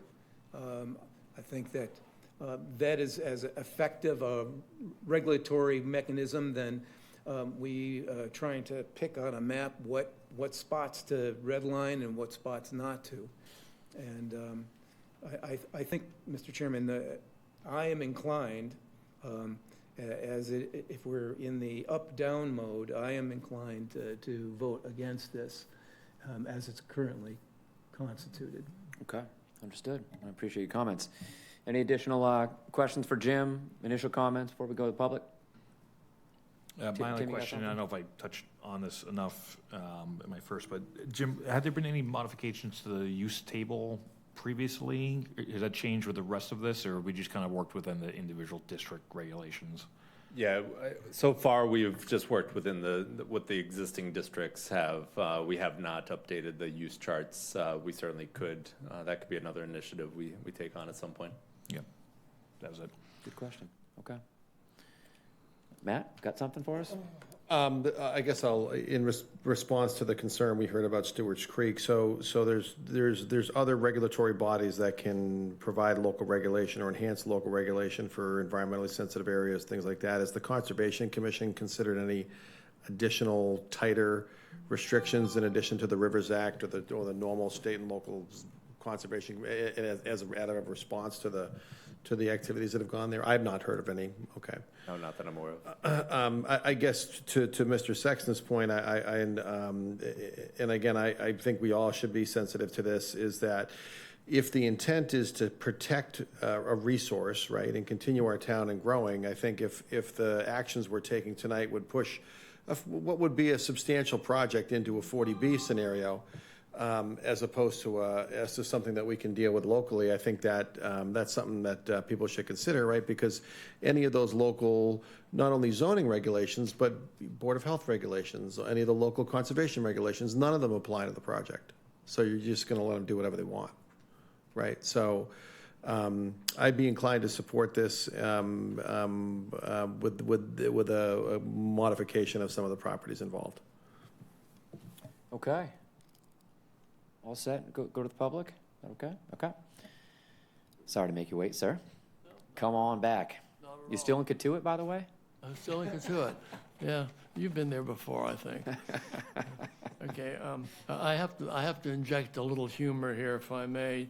Please do. Is that the challenge of resolving all of what's going on with downtown, you need to bring Petula Clark back in here to sing her song.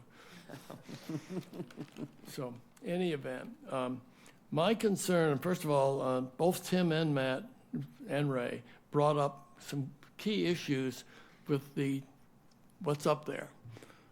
It says proposed map amendment. When was it proposed and when was it amended? Jim said, well, some of these things were previously designated before. Why aren't all of the names on the same list? And if the one for map number 308020 at 32 Pleasant Hill, why isn't that on the list? And there may be others that should be on the list.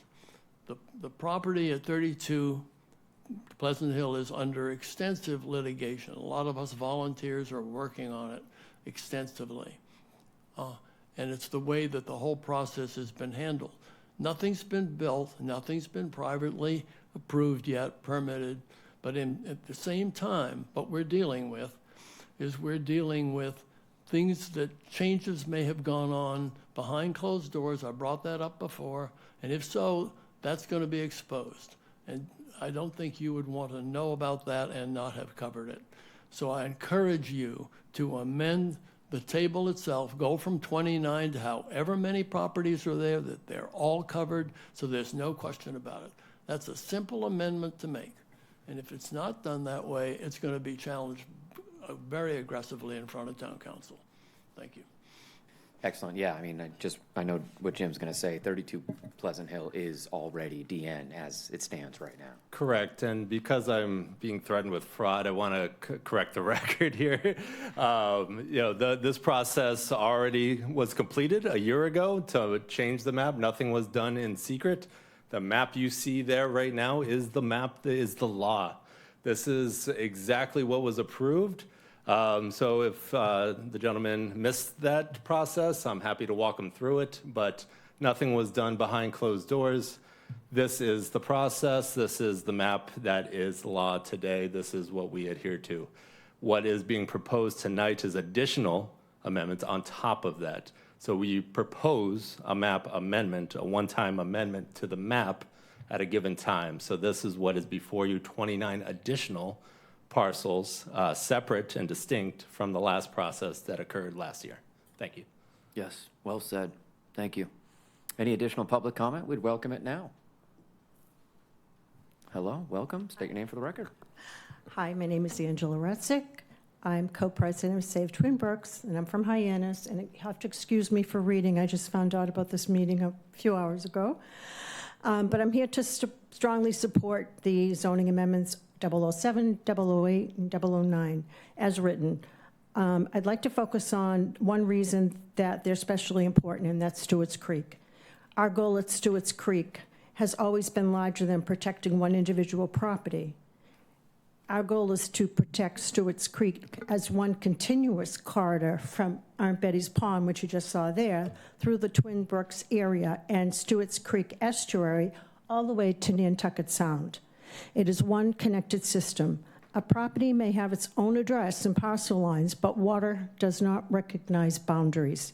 What happens along one part of Stewart's Creek can affect what happens downstream. Development can increase stormwater runoff, alter groundwater conditions, remove vegetation and habitat, and place additional pressure on an already sensitive estuary.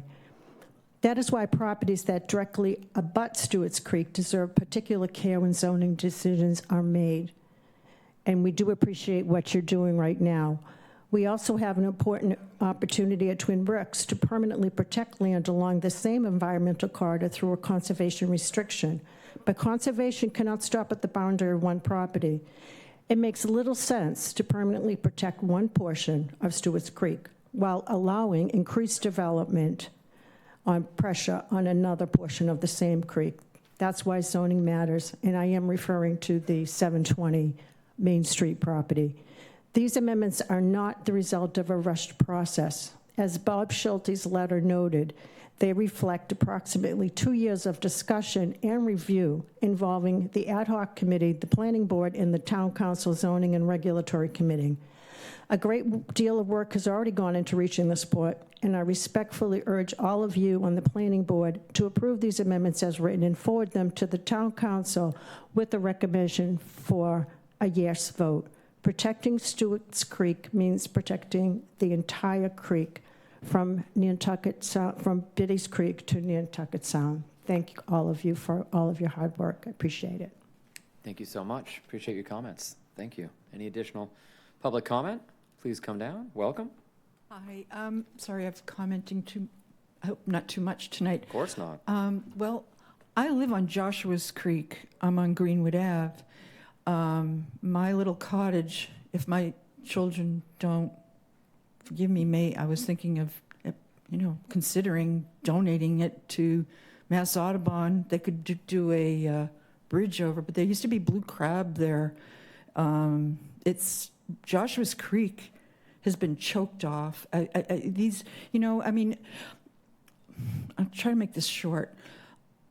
Rhode Island is the ocean state, but Hyannis, we have such historical, so much history here I'd like to see us respect the history of our Hyannis downtown village. Walkable, it's great. I love the work that we're doing to respect that. When I went to visit, this village in Rhode Island, they have signs up. This is the the herring run, the bridge, the water. It's so much nicer than what we're doing here. I mean, these developers make a lot of money on our town. Why can't we make them pay to bring back the herring run that was there, that we allowed them to destroy by putting in the rotary and not respecting the herring run or the glass eel? I mean, in Harwich, they're putting up glass eel bridges to bring back the endangered American eel. These are things that the decisions that are made in this room are very important. And it's the things that we forget to address, like the reason this town is so precious and important for future generations to enjoy, the reason why people come here. Why did I come here to vacation in Hyannis? I can see the herring run. I can see we need to restore. We need restoration. We need to correct. We need the developers that are anxiously coming to want to move to our neighborhood. Thank you for coming here. We're going to ask you to please help us bring it back to the history of Hyannis Village. Thank you. Great, thank you so much. Appreciate your comments. Any additional comment? Welcome it now.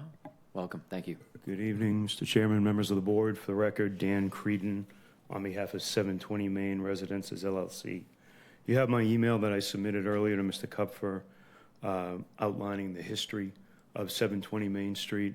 My client's asking the board to recommend back to the council that this property be excluded from the proposed change to the zoning map. I ask the court to consider, my client's been engaged in a nearly decade-long process to develop this property, to redevelop this property with a 40-unit apartment building that would confer significant benefit on the town. That is, it's proposed and has been proposed. We started in February of 2018 with site plan review. We received site plan review 4 months later. We then filed with this board for a development agreement, a regulatory agreement. That process consumed about 6 months of multiple hearings. I think Member Barry was on the board at the time. This board approved the regulatory agreement for 40 units. The benefit was all units included in the proposal would be included in the 10% towards the 40B affordable stock of the town. And we got to the first reading at the town council, and some abutters came forward and said that they had conflicting easement rights. We then went to land court and had 2 cases in succession. We litigated with the members to with the abutters to relocate their easement rights. That resulted in negotiated settlements whereby those easement rights were relocated. And then COVID came along.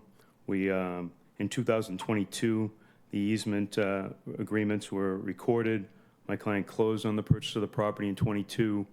And then post-COVID, increases in costs and supply chain constraints resulted in it being infeasible to build. We came back last year and we started to try to revive the project.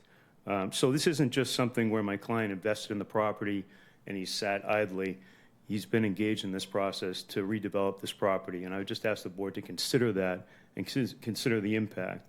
I'd also ask the board to consider comparing what my client is proposing to what the current existing conditions are, which is it's being used as a parking lot.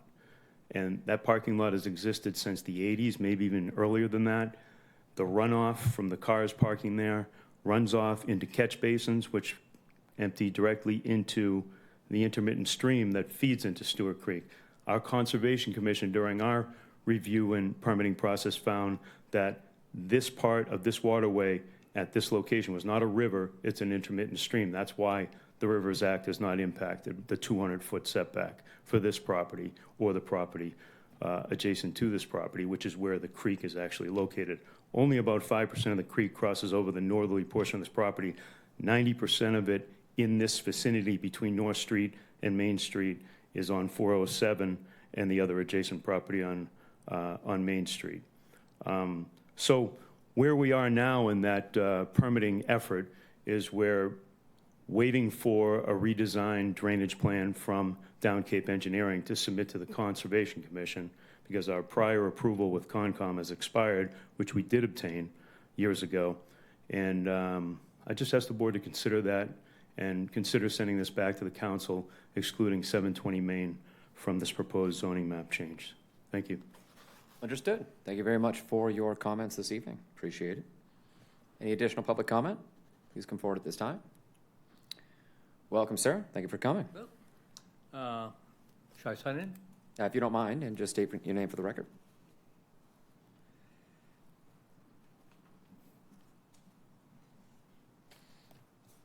My name is Brian Hughes, live in Hyannis. I am a member of Save Twin Brooks. So I'll concentrate my comments on the 720 Main parcel. Looking at the town GIS system map today, with it had a little measurement stick on it, found that the north end of 720 is within less than 200 feet from Aunt Bess Pond. The southern end is within 200 feet of the beginning of the wetland for Stewart's Creek. And despite the claim that this is an intermittent stream, even in the depths of the summer, Stewart's Creek still flows. And the only place that it's getting its water, the nearest source, is Aunt Bess Pond, which is coming down through that stream, which is currently underground in 720 and a couple of adjoining properties. This has been covered with asphalt since, they said, the 80s. And there are property rights that this owner has on it, certainly. And he can well believe that he has been working towards developing it for a long time. Our concern is that you put what is currently allowed, a 40-unit building, on top of that small impervious surface, will end up doing lots of runoff, significant runoff into the creek, directly going down into Stewart's Creek, into the estuary and Nantucket Sound. The rezoning would allow maximum of 4-unit building, reducing the impact of runoff by a factor of 10, which would help preserve Stewart's Creek, and we would hope to allow Stewart's Creek to improve over time, because it is currently degraded, and that degradation extends down all the way into Nantucket Sound with its attendant problems with nitrogen loading. So again, I personally like to say that I would like you to approve this amendment as written and help to preserve Stewart's Creek. Thank you. Okay, thank you very much. Appreciate your comments. Thanks for coming. Any additional public comment? Welcome. Come on down.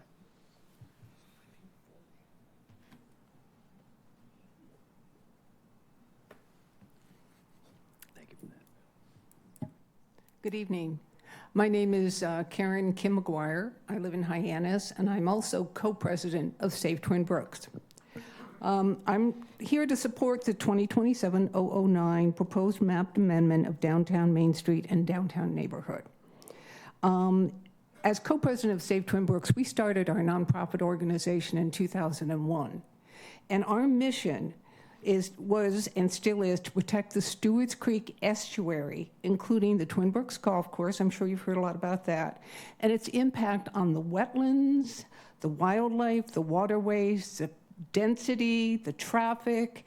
We have over 600 followers, many, many neighbors. If you look at the West End Rotary, look all around it in a big circle. Those are neighbors who all supported this grassroots organization to protect this estuary because of all the reasons I mentioned. And right north of the West End Rotary is the environmental justice neighborhood. And if you want to know how neighbors feel about this, in the early stages, I walked the neighborhood Mitchell's Way with Doris DeLuz, who's been around here for a long, long time, and talked to the neighbors in that area about what a neighborhood means to this town, to this village, and the need to protect it, the need to protect the waterways, the need to reduce the density of development, and the need to protect the whole quality of life. So a couple things were mentioned in this hearing, and one of them was significant benefit to the town. And as I go around the neighborhood and talk to the neighbors, people are very, very concerned in the village of Hyannis about the density of the village of Hyannis at this point in time. So if we're talking about the significant benefit to the town, I want to ask you as a planning board to not just think about buildings for economic development of the developers. Think also about the property owners, the homeowners who live here and work here and need a better quality of life that cannot be provided when the trees go away, the area is developed, the waterways are polluted, and we run into a lot of problems. It's going to impact us in many, many different ways. Now, one of the speakers here, my colleague, co-president of Save Twin Brooks, mentioned that the head source of Stewart's Creek Estuary is Aunt Betty's Pond, meaning that you have Aunt Betty's Pond and Stewart Creek waters flow from Aunt Betty's Pond. When they get to the 720 Main Street property, you can see it crosses over at the very top tip, and then it goes underground. And I've actually been on that property and seen water come up above, right near the buildings, that if you look at the map on the left-hand side, there's actually a boardwalk to get into the buildings that you have to. So at times there's a lot of water in there.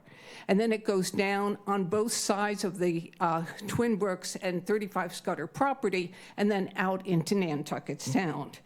Tom Camberini, who is a water resources specialist that I'm sure many, if not all of you, are familiar with, he claims that the headquarters of the Stewart's Creek Estuary is well north of Hyannis in Barnstable, almost into Barnstable Village. So we have a great deal of waterways that we as a community and as a town need to protect.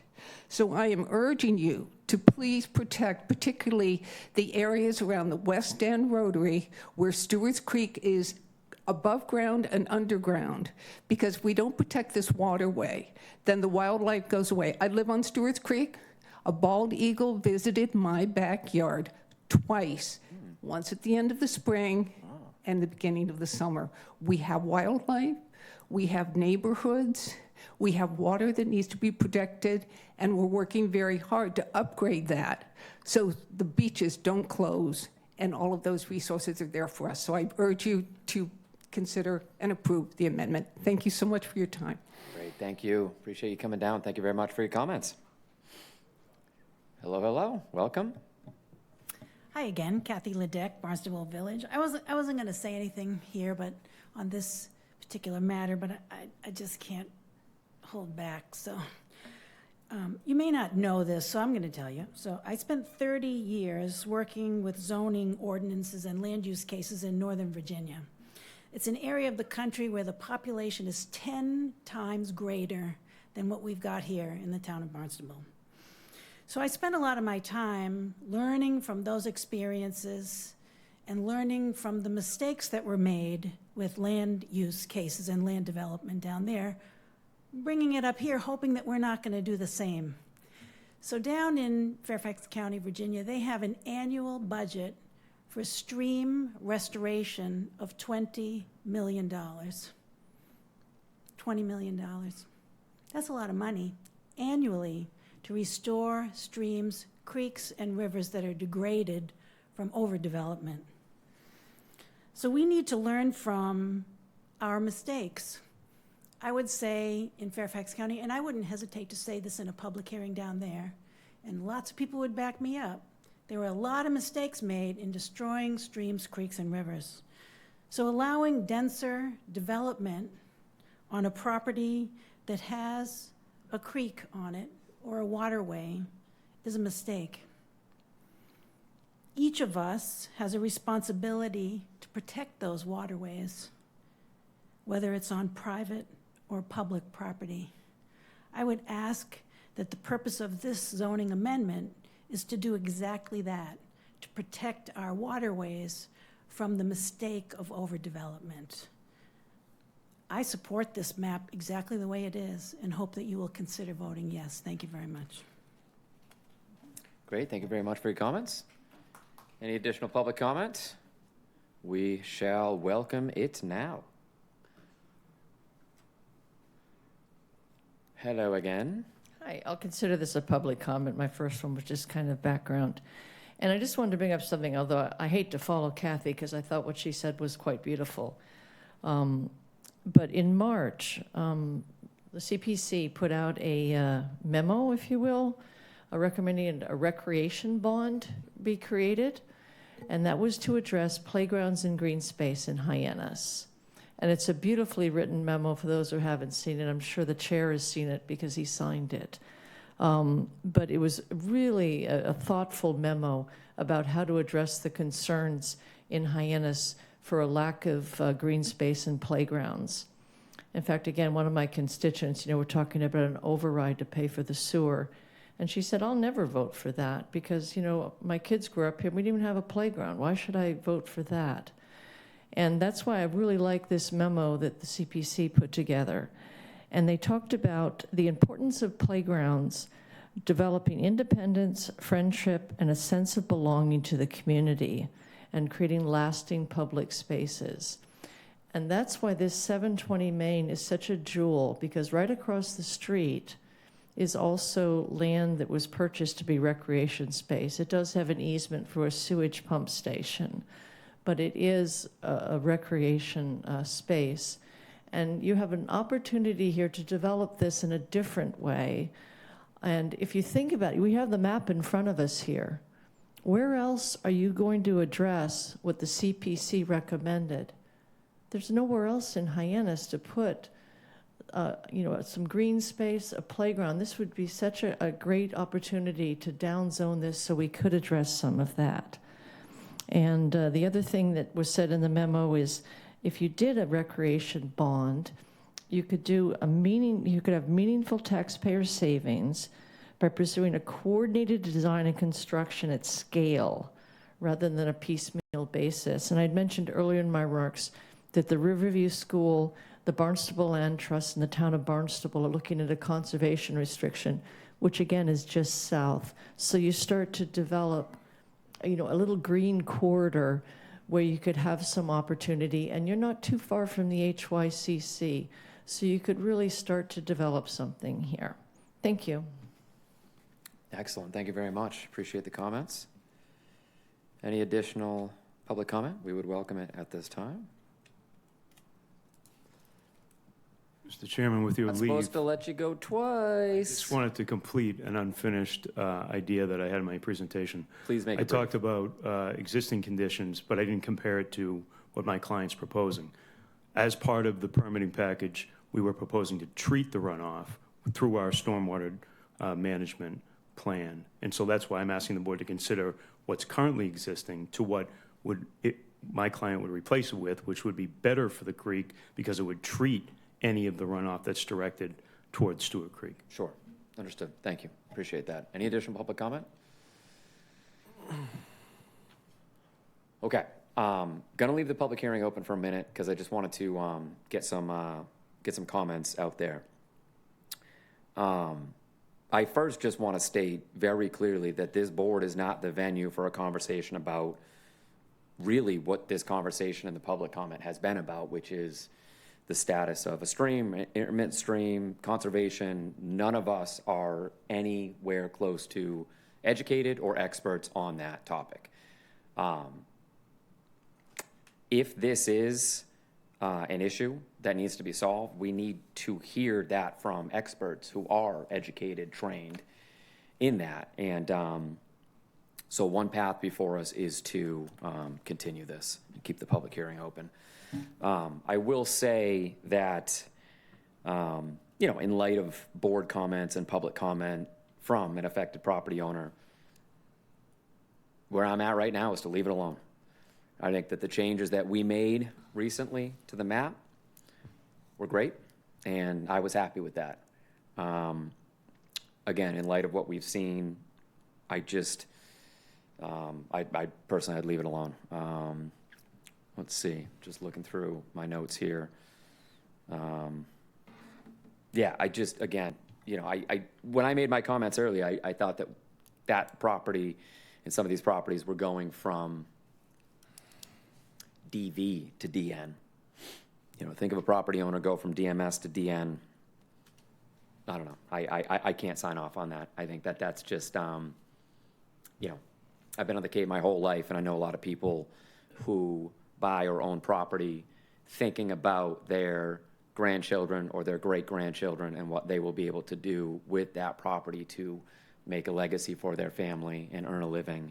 And I just can't imagine going from having the property rights available to me under DMS and then being limited to that. Thank you for bringing that up the use table, because I actually forgot about that as well. It just really, really is limiting, and that would be just a big hit. I'd rather not take this and start pulling individual properties off, because that feels kind of like a little bit of spot zoning, and I don't really like the feel of that. I'd rather just be a negative recommendation on this. That's where I'm at. I didn't want to start by closing the public hearing because I wanted to leave us with the option of continuing this with an open public hearing.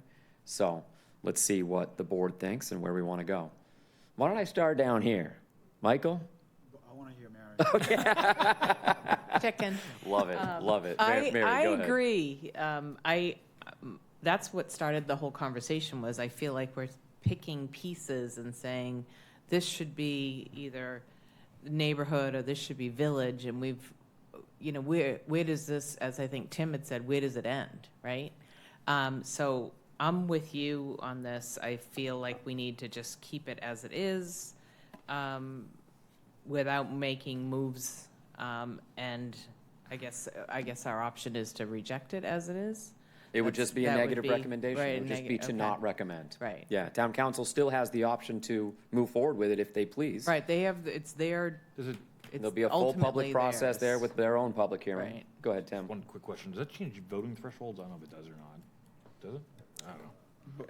Is For- it the if this goes- repetitive petition it does? I thought they can't come back. If we say no and they say no, it can't come This is a back for good 2 Jim years. process question. That is It's, correct. it's just it's a thumbs up or a thumbs down by majority vote. The repetitive petition thing, if you guys vote a no recommendation, that would impact that.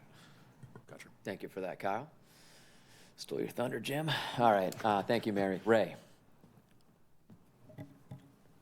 For all the reasons I articulated before, the people's rights, and whether the cure is more than the disease, and that there actually are other bodies that are responsible for the issues that have been raised tonight.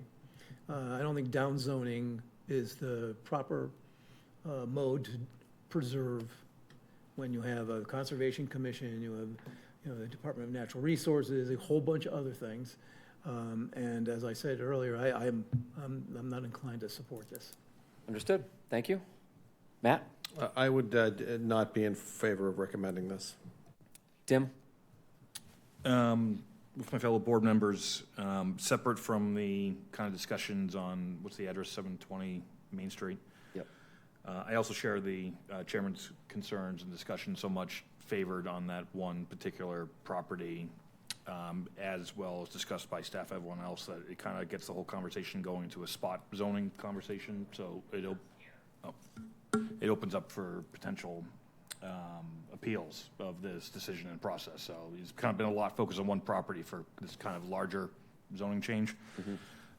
Biggest concern with switching all these 29 properties to the DN is I'm going through here on Google Maps, and I'm thinking of all these businesses that I know when I go to. I mean, contained within these 29 properties, there's a bakery, there's a florist, there's a store I go to, there's a diner, there's a restaurant.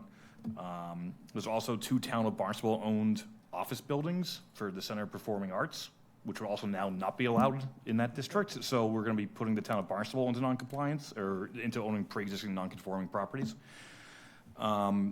So for that kind of overall use, use change for all of those other properties, I just can't fathom, doing that, and then that opening up all those properties for potential use variances and pre-existing nonconformities, and then they would go to the zoning board and they could potentially increase their development. through the very different path. You know, that's a very different process that the state just kind of opened the door on to make that an even easier ask. And then just to jump into the one thing on 720 Main Street, the GIS aerial maps go back to 1940. So I can see that parcel's been developed since 1940 with a commercial building and a parking lot. It was developed before North Street or before Stephen Street or anything else around there. And the largest development I've seen in that kind of whole Stewart's Creek area since the 40s has been the HYCC. And is it West Elementary or East Hyannis East Elementary? Yeah, Hyannis East Elementary out there. If you look at like the head of this whole creek and all that, there's this big monster, land clearing and yards and landscaping and a lot of commercial development done by the town of Barnstable. So it's kind of hard to kind of pinpoint all of the issues involved in this creek on just this one property. So that's where I'm at. On Okay. it. Yeah. All right, thank you. Michael, anything else? Yes, well, I heard enough. My position on this would be to really, recommend this as is. That would be my position. You're in favor of recommending it as written? Absolutely. Okay.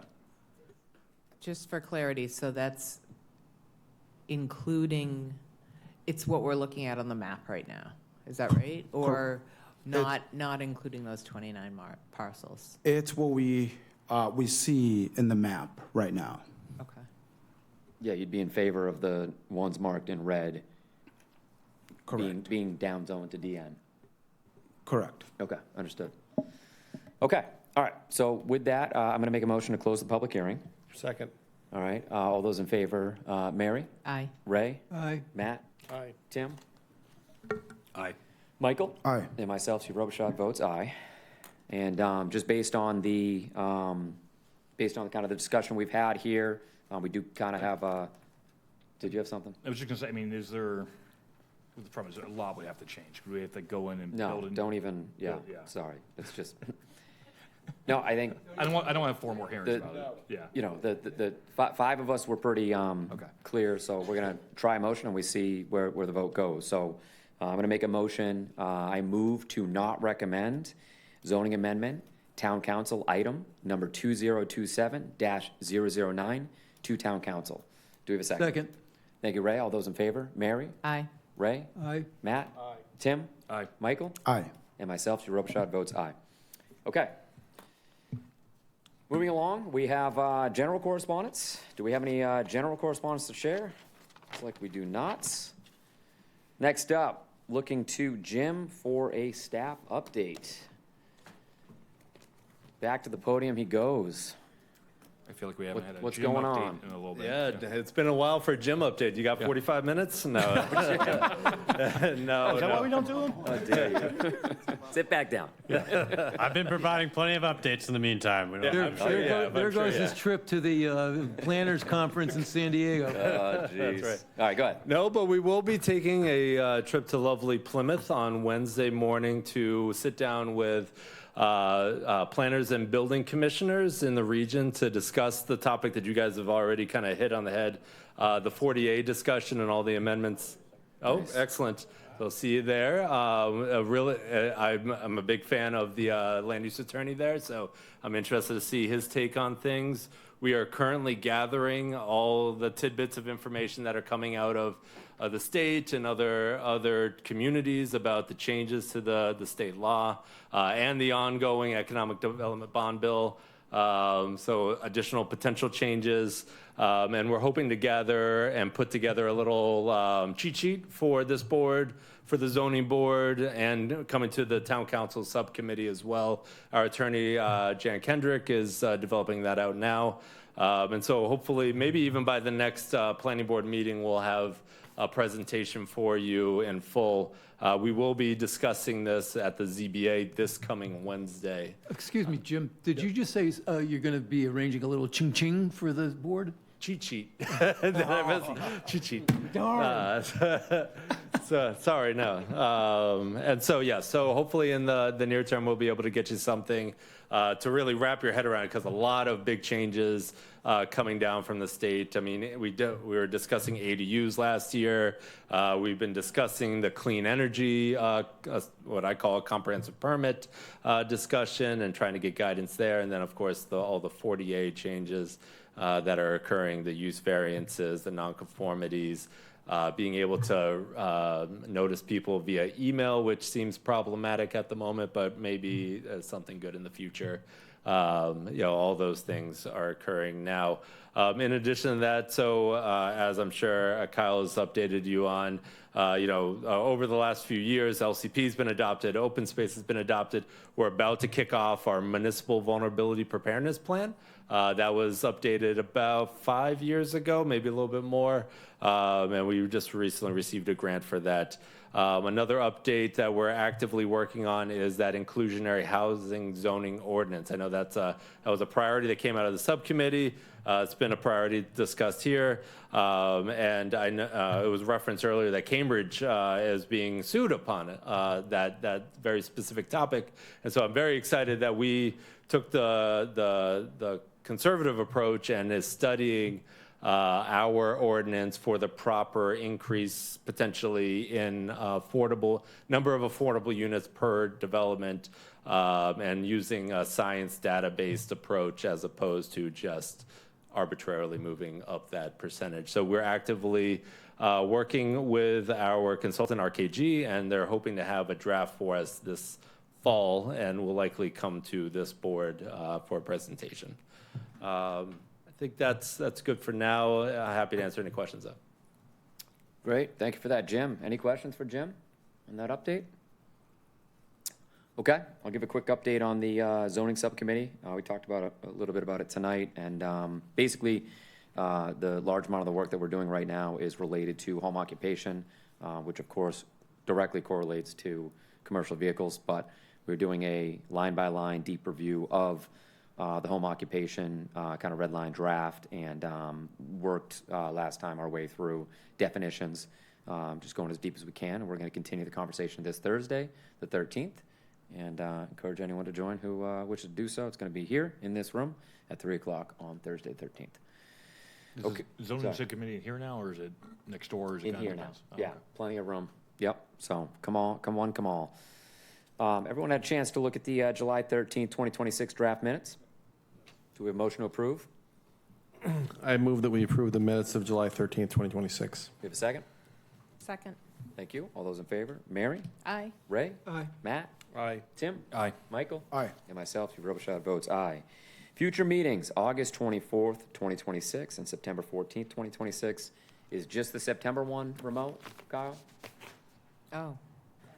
Yeah, so starting in September, yep. They're fixing the elevator. And you got to have an operational elevator to meet here in this room. It's the rules. How come they fixed the elevator, not the air conditioning? We can get by without. So the only thing I want to say is we're gonna do a few remote meetings, right? Don't get too used to it, because as soon as they let us back, we're coming back. All right. So just putting that out there. All right. Anything else before we adjourn? I just sent a note to both of you. I'll be traveling for work on the 28th, so I won't be on that one. Okay. All good. Sorry, the 24th or the 14th? The September 28th. Oh, okay, So the one it'll be after that. after that. Got it, 9/28. I'm just letting you all know early Okay, enough. yeah, no, I appreciate that. Yeah, I may be out on the 24th. I have a meeting in Boston at 2:30, 3. So, Okay. Oh, good luck with that. I will be in Vancouver on the 14th, but it's remote, so I'll call in. Can you host a meeting in a foreign country, Mr. Chairman? Oh, my gosh. Well, I got some homework to do then. We need to- We'll no, have we to need to figure get that the one out. attorney We'll have to involved. figure that one out. Yeah, take that for action, Jim. Yeah, Vancouver is very close to the border. You could walk over. Oh, great. I've got to Uber back to the U.S. to have I'll sit on a park bench with my laptop. Okay. Yeah, you know what? Sounds like fun. We'll make it happen. Anything else before we adjourn? All right. I make a motion that we adjourn tonight's meeting. Do we have a second? Second. Thank you, Mary. All those in favor? Mary? Aye. Ray? Aye. Matt? Aye. Tim? Aye. Michael? Aye. And myself, Steve Robichaud, votes aye. Meeting adjourned. Thank you.